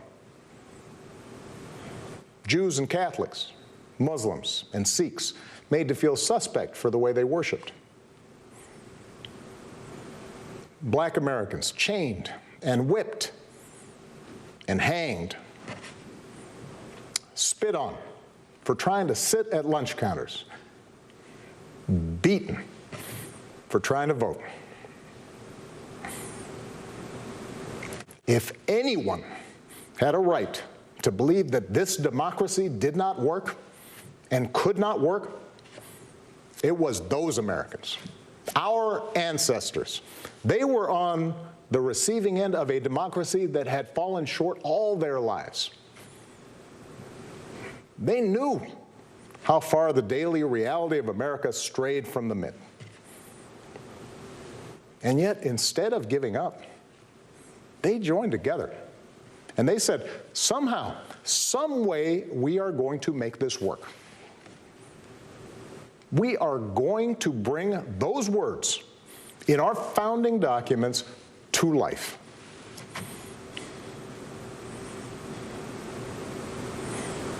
I have seen that same spirit rising these past few years. Folks of every age and background who packed city centers and airports and rural roads so that families wouldn't be separated, so that another classroom wouldn't get shot up, so that our kids won't grow up on an uninhabitable planet. Americans of all races joining together to declare, in the face of injustice and brutality at the hands of the state, that Black lives matter. No more, but no less. So that no child in this country feels the continuing sting of racism. To the young people who led us this summer, telling us we need to be better, in so many ways, you are this country's dreams fulfilled.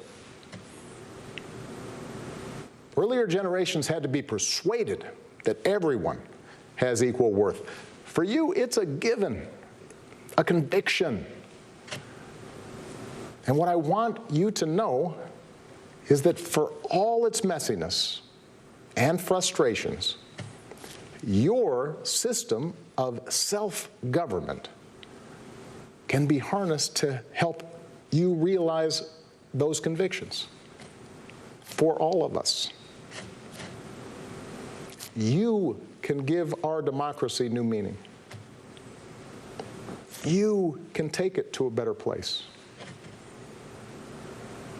You're the missing ingredient. The ones who will decide whether or not America becomes the country that fully lives up to its creed.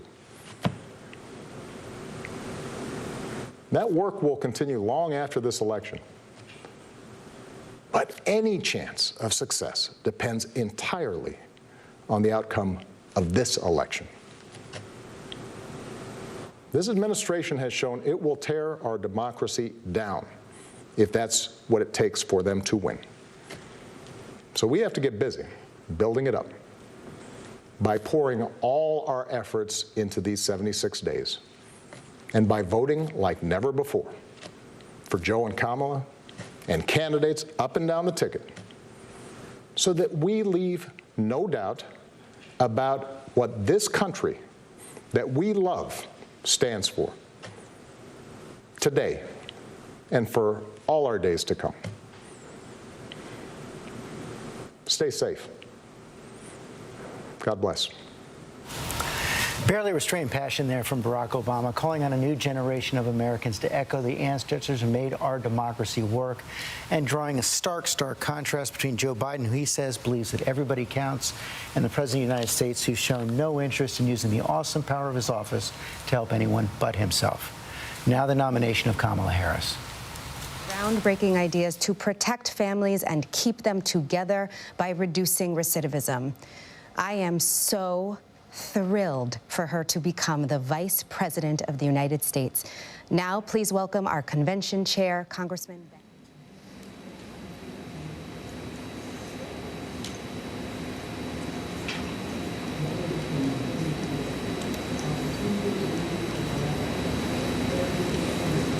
Pledged and automatic delegates will nominate the Democratic candidate for Vice President.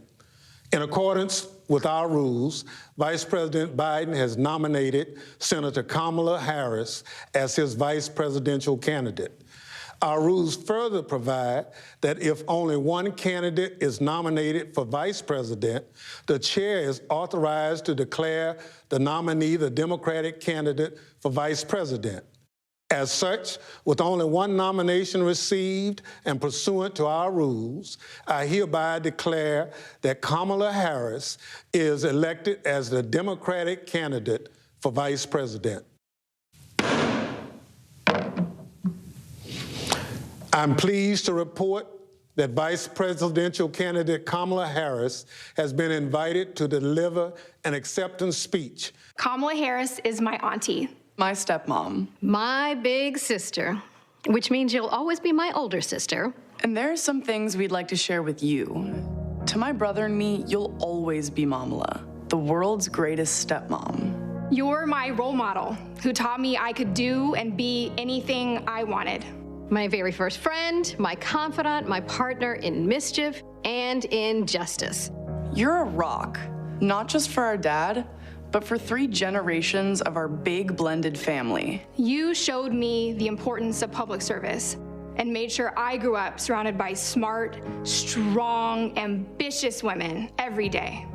Growing up, heaven help the poor kid who picked on me because my big sister would be there in a flash, ready to have my back.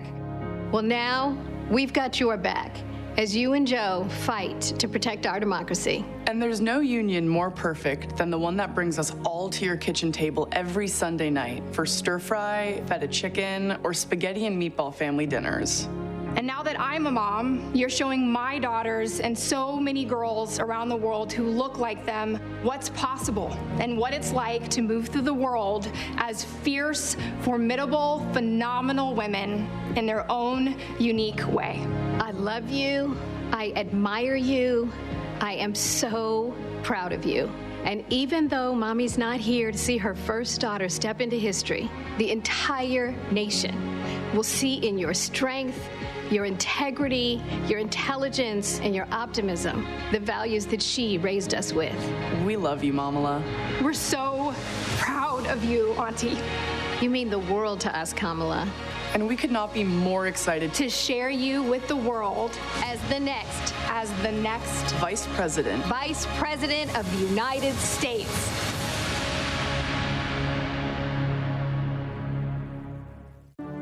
Joe Biden has selected Kamala Harris as his running mate. She is the first Black woman, first South Asian woman to be named on the Democratic ticket. This is an historic pick. Someone who looks like us on a presidential ticket. That's crazy. Kamala Harris is us. She was born in Oakland. The daughter of immigrants. The daughter of Chandler. Big sister and protector. She is an HBCU grad. She is a woman of many firsts. Ella reconoce el trabajo duro. She's a hard worker, a really hard worker. She's brilliant, she's smart, she's tough, and she's got a big future. She's probably one of the best role models. Kamala Harris is like a dream to me. Senator Harris cares about people. There's no doubt about it. When she says for the people, it is in every ounce of who She's for us. She's for us. She fights for women's rights. She fights to end mass incarceration. She is a fearless advocate for the voiceless. The litmus test for America is how we are treating black women. Now, I'm talking about someone who can fight for black people, brown people, undocumented people, LGBT people, disabled people, young people, old people, all of America. It's about all of us knowing our power, each of us, to lift people up, right? And to remind them that we see them and we hear them and that they matter.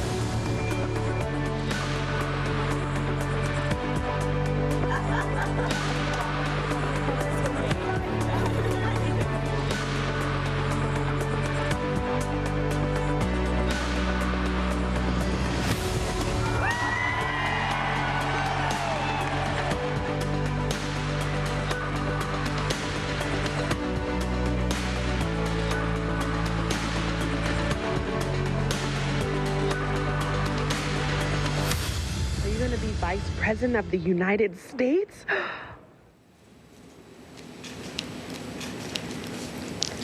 Greetings, America. It is truly an honor to be speaking with you tonight. That I am here tonight is a testament to the dedication of generations before me. Women and men who believed so fiercely in the promise of equality, liberty, and justice for all. This week marks the 100th anniversary of the passage of the 19th Amendment, and we celebrate the women who fought for that right. Yet so many of the black women who helped secure that victory were still prohibited from voting long after its ratification. But they were undeterred. Without fanfare or recognition, they organized and testified and rallied and marched and fought, not just for their vote, but for a seat at the table. These women and the generations that followed worked to make democracy and opportunity real in the lives of all of us who followed. They paved the way for the trailblazing leadership of Barack Obama and Hillary Clinton. And these women inspired us to pick up the torch and fight on. Women like Mary Church Terrell, Mary Cloyd Bethune, Fannie Lou Hamer, and Diane Nash, Constance Baker Motley, and the great Shirley Chisholm. We're not often taught their stories, but as Americans, we all stand on their shoulders. And there's another woman whose name isn't known, whose story isn't shared, another woman whose shoulders I stand on. And that's my mother, Shyamala Gopalan Harris. She came here from India at age 19 to pursue her dream of curing cancer. At the University of California, Berkeley, she met my father, Donald Harris, who had come from Jamaica to study economics. They fell in love in that most American way while marching together for justice in the civil rights movement of the 1960s. In the streets of Oakland and Berkeley, I got a stroller's eye view of people getting into what the great John Lewis called good trouble. When I was 5, my parents split, and my mother raised us mostly on her own. Like so many mothers, she worked around the clock to make it work, packing lunches before we woke up and paying bills after we went to bed, helping us with homework at the kitchen table and shuttling us to church for choir practice. She made it look easy, though it never was. My mother instilled in my sister Maya and me the values that would chart the course of our lives. She raised us to be proud, strong black women, and she raised us to know and be proud of our Indian heritage. She taught us to put family first, the family you're born into and the family you choose. Family is my husband, Doug, who I met on a blind date set up by my best friend. Family is our beautiful children, Cole and Ella, who call me Mamala. Family is my sister. Family is my best friend, my nieces, and my godchildren. Family is my uncles, my aunts, and my chitties. Family is Mrs. Shelton, my second mother who lived 2 doors down and helped raise me. Family is my beloved Alpha Kappa Alpha, our Divine Nine, and my HBCU brothers and sisters. Family is the friends I turn to when my mother, the most important person in my life, passed away from cancer. And even as she taught us to keep our family at the center of our world, she also pushed us to see a world beyond ourselves. She taught us to be conscious and compassionate about the struggles of all people, to believe public service is a noble cause, and the fight for justice is a shared responsibility. That led me to become a lawyer, a district attorney, attorney general, and a United States senator. And at every step of the way, I've been guided by the words I spoke from the first time I stood in a courtroom. Kamala Harris, for the people. I have fought for children and survivors of sexual assault. I fought against transnational criminal organizations. I took on the biggest banks and helped take down one of the biggest for-profit colleges. I know a predator when I see one. My mother taught me that service to others gives life purpose and meaning. And oh, how I wish she were here tonight, but I know she's looking down on me from above. I keep thinking about that 25-year-old Indian woman, all of 5 feet tall, who gave birth to me at Kaiser Hospital in Oakland, California. On that day, she probably could have never imagined that I would be standing before you now and speaking these words. I accept your nomination for Vice President of the United States of America. I do so committed to the values she taught me, to the word that teaches me to walk by faith and not by sight, and to a vision passed on through generations of Americans, one that Joe Biden shares, a vision of our nation as a beloved community where all are welcome, no matter what we look like, no matter where we come from or who we love.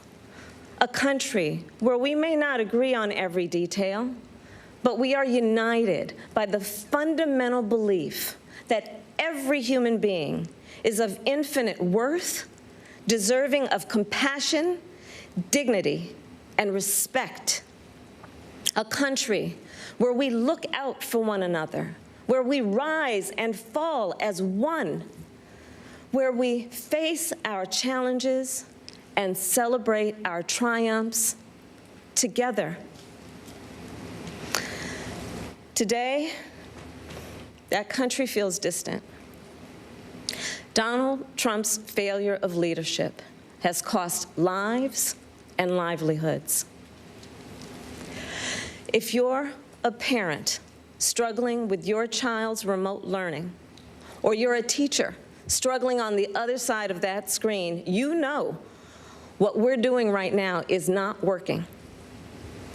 And we are a nation that is grieving the loss of life, the loss of jobs, the loss of opportunities, the loss of normalcy, and yes, the loss of certainty.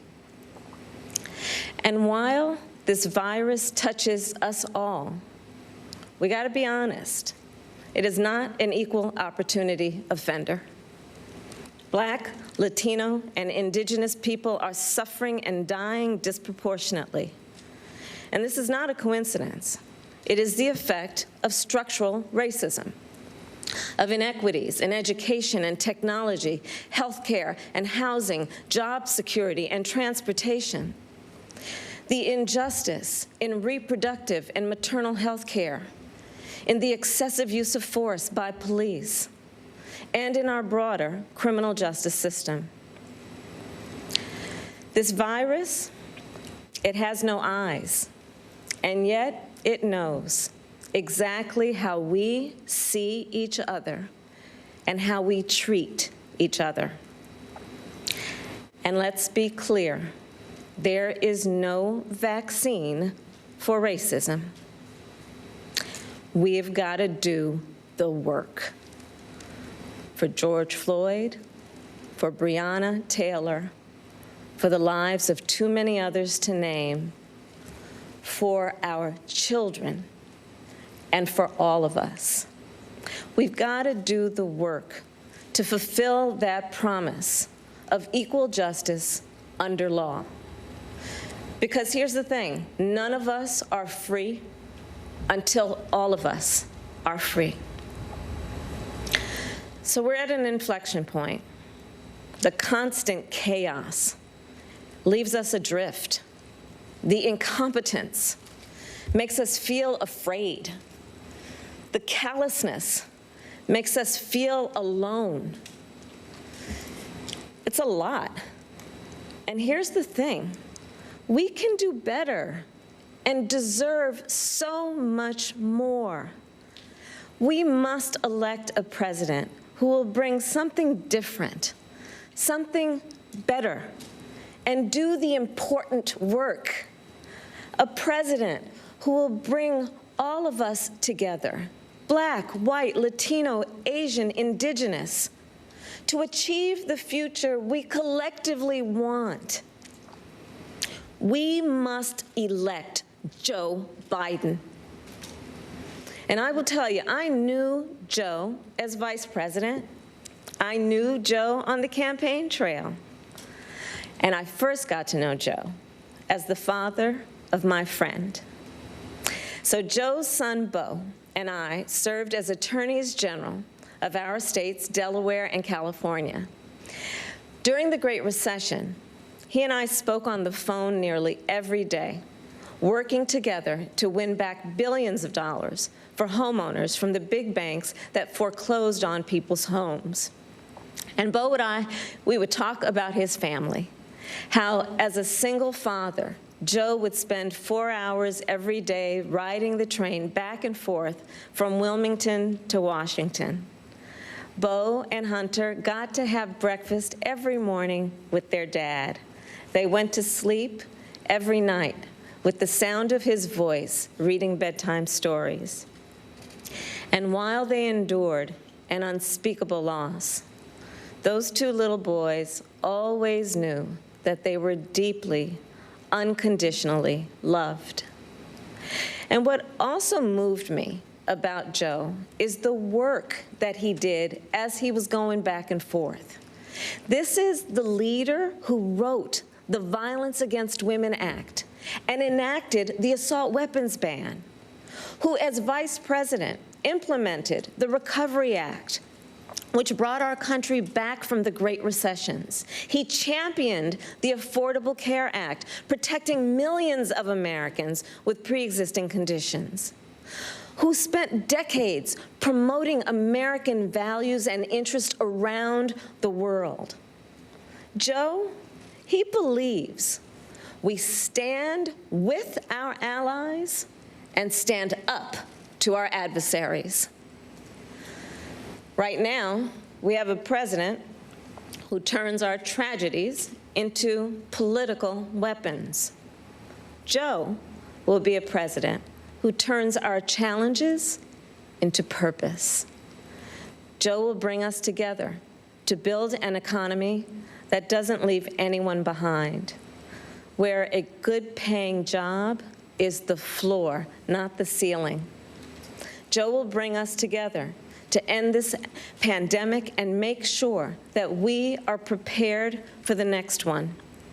Joe will bring us together to squarely face and dismantle racial injustice, furthering the work of generations. Joe and I believe that we can build that beloved community, one that is strong and decent, just and kind, one in which we can all see ourselves. That's the vision that our parents and grandparents fought for, the vision that made my own life possible, the vision that makes the American promise, for all its complexities and imperfections, a promise worth fighting for. So make no mistake, the road ahead is not easy. We may stumble, we may fall short. But I pledge to you that we will act boldly and deal with our challenges honestly. We will speak truths, and we will act with the same faith in you that we ask you to place in us. We believe that our country, all of us, will stand together for a better future. And we already are. We see it in the doctors, the nurses, the home health care workers, and frontline workers who are risking their lives to save people they've never met. We see it in the teachers and truck drivers, the factory workers and farmers, the postal workers and poll workers, all putting their own safety on the line to help us get through this pandemic. And we see it in so many of you who are working, not just to get us through our current crisis, but to somewhere better. There's something happening all across our country. It's not about Joe or me. It's about you. And it's about us. People of all ages and colors and creeds who are, yes, taken to the streets, and also persuading our family members, rallying our friends, organizing our neighbors, and getting out the vote. And we have shown that when we vote, we expand access to health care and expand access to the ballot box and ensure that more working families can make a decent living. And I'm so inspired by a new generation. You are pushing us to realize the ideals of our nation, pushing us to live the values we share: decency and fairness, justice and love. You are patriots who remind us that to love our country is to fight for the ideals of our country. In this election, we have a chance to change the course of history. We're all in this fight. You, me, and Joe, together. What an awesome responsibility. What an awesome privilege. So let's fight with conviction. Let's fight with hope.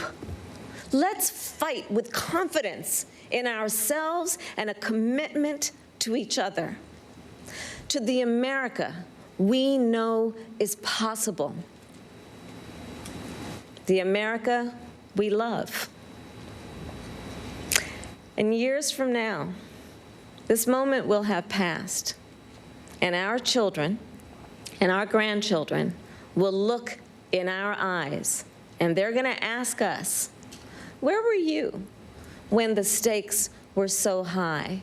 They will ask us, what was it like? And we will tell them. We will tell them not just how we felt, we will tell them what we did.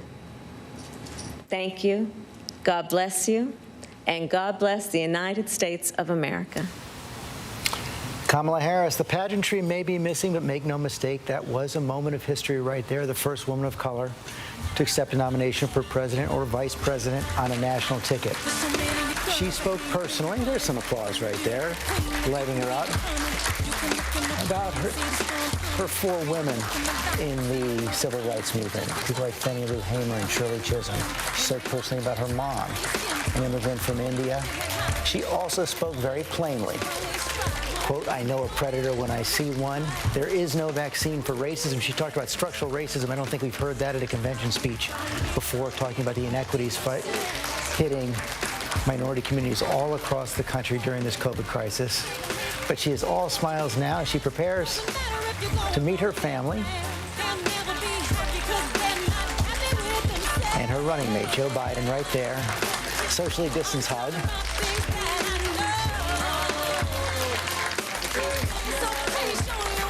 David, you get the feeling here after seeing the speech in this kind of room, again, how different everything is this year. Yeah, even with the smiles and the track that they're playing now with the applause, you do feel the heaviness of this moment in America, this pandemic. We're living through 170,000 American lives. The families now coming out into the stage. Yeah, shut them off. And then she went on a blind date set up by her best friend, of course, Dr. Joe Biden, who America saw last night as well. He's an entertainment lawyer in Los Angeles, business lawyer. He's now taking a leave from his law firm to avoid any conflicts of interest. Dr. Joe Biden, we said last night, did keep her job while Joe Biden was vice president as an educator. And, of course, this is all setting the stage now for Joe Biden's big speech tomorrow night, where he will accept the Democratic nomination for President of the United States. We're going to return now to our regular programming. For many of you, that is late local news. And Nightline will come up later. I'll see you all tomorrow morning on GMA.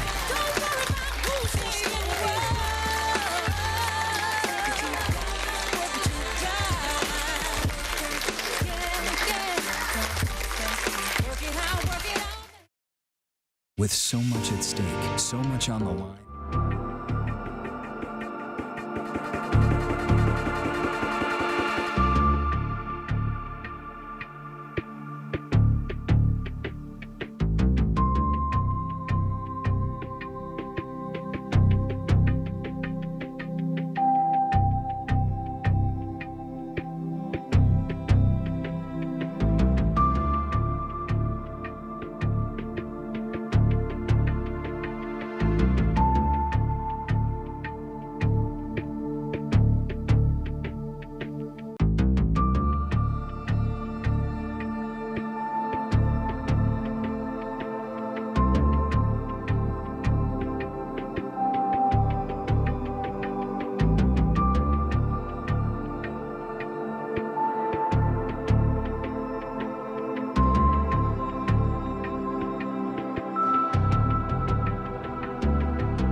We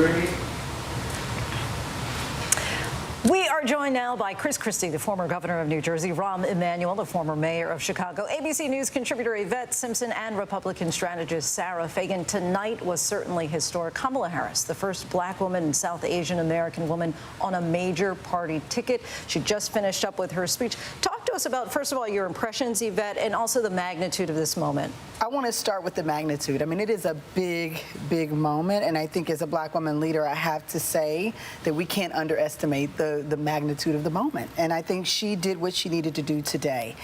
One of the things that I predicted that she would do, that she did, was to bring everybody in the room. I mean, she really did talk about black and brown people in a way we have not seen this convention do. She talked about HBCUs, Divine Nine. She talked about her story. She talked about the fact that we must do the work. She talked about the fact that she is a part of the future and that they're building something. And I think that's something we've been waiting for. She got that dig in on Donald Trump, saying, I know a predator when I see one. Probably one of the most pointed, I think, criticisms of Donald Trump we've seen to date. And so if you think about the three things that we expected her to do: introduce herself to America, Kamala, make sure that she talks about the vision for the future, she did that, and also bring it to Trump. I think she did it all really well. And she had a smile on her face. She looked excited. She looked comfortable. And I think Kamala Harris is at her best when she's just herself and comfortable. Governor Christie, your thoughts? I actually was kind of disappointed. I thought it was kind of flat. I think she was trying too hard. I think there's a lot of fake smiles in there and a lot of, practiced hand gestures. And I think it's really hard to follow somebody as compelling as Barack Obama. I think they should have left it the way they had it. I think Barack Obama should have left his nose out of it. They should have let her go first and Obama go last, because I thought Obama was compelling. And I thought Harris was okay. And it shouldn't be that way. It should be the other way around, and let her go and then let the night finish with the president because of who he is. And I'll say one thing about his speech, which I think was really top notch. But every great politician has one blind spot at least, sometimes more than one. He had a line in there where he said, they know they can't win you with their policies, so they're going to try to make sure you don't vote. That means he still misunderstands what happened in 2016. He still misunderstands it. He still believes that somehow America lost its mind and voted for Donald Trump. What they said was, we don't like what Hillary Clinton's selling. We don't necessarily love everything you've done the last 8 years, Mr. President, and we're going to vote for another direction. And so while I'd give Obama an A for what he did, he still got that one blind spot, and it's the Democrats' blind spot. And that's why the president next week should exploit that blind spot and get to the issues of this race and stop with the persona stuff. It's not working for him. It's not going to work for him. And I think Obama showed him that opening tonight if he was paying attention. Sarah, you said it depends on which Kamala Harris shows up. Which one showed up? I think the one that showed up is the moderate Kamala Harris. She wasn't talking about decriminalizing the border. She wasn't talking about Medicare for all. She wasn't talking about a Green New Deal, which she co-authored. She really focused mostly on herself and her story, which is appropriate in this speech. And then she did take it to Donald Trump, I thought, pretty hard. I agree with Yvette. That was a very hard line. Rahm, what does Kamala bring to the ticket that Biden doesn't have on his own?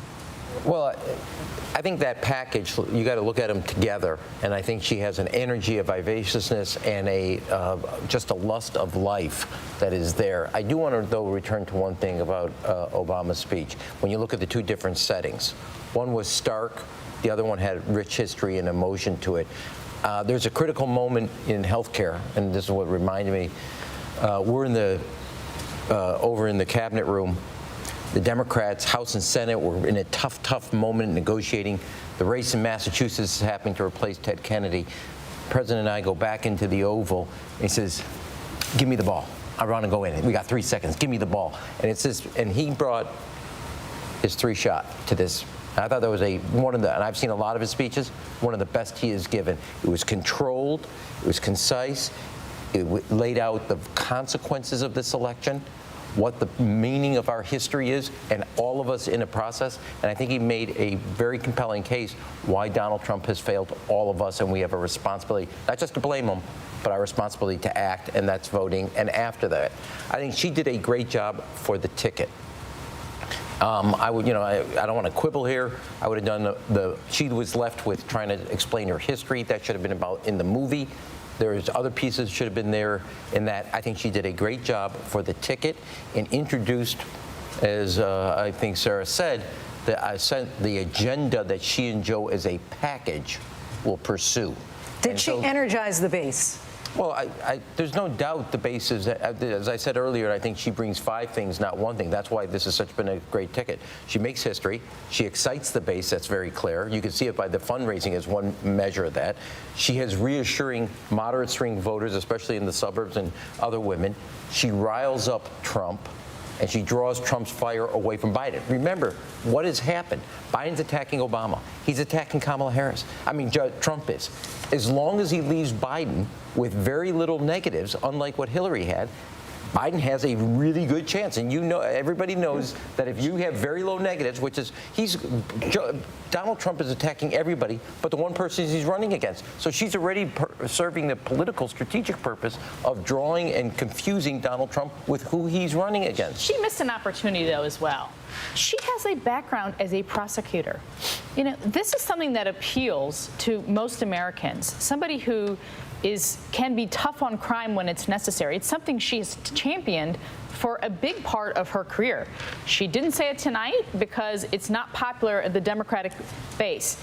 I do think, we criticize Trump for being divisive. You see it all the time, everywhere. People criticize Donald Trump for being divisive.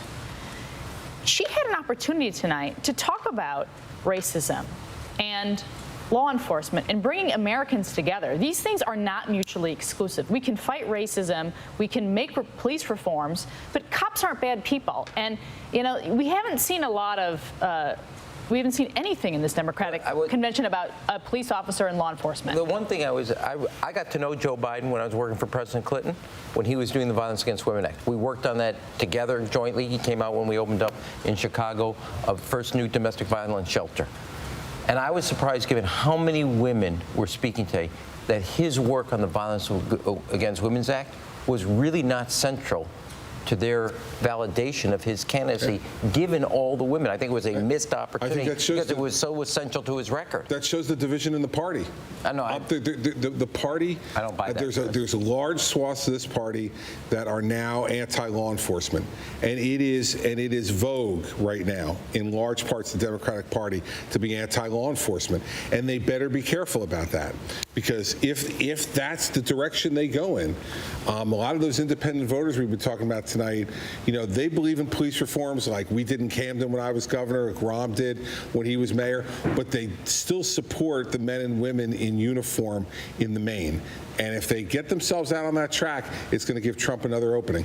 I disagree with all of that. We have to think about where we are in this country today. The biggest multiracial global movement around the murder of George Floyd. These were moms, suburban people, white people, black people all over the world. We are all talking right now about racism. And I think her statement where she says, there is no vaccine for racism, we've got to do the work, was one of the most unifying statements in a time like today. She doesn't have to mention police officers. She has to mention George Floyd and Breonna Taylor, which I believe most Americans agree should not have been murdered by the police the way that they were. But she also mentioned Joe Biden's record of death violence against women. All night. Unfortunately, we're out of time. We're staying. Okay, we're out of time. The camera stuff. Thank you so much. Thank you for joining us. We'll see you right back here tomorrow night, starting at 7 p.m. for coverage of the final night of the digital DNC convention. Good night.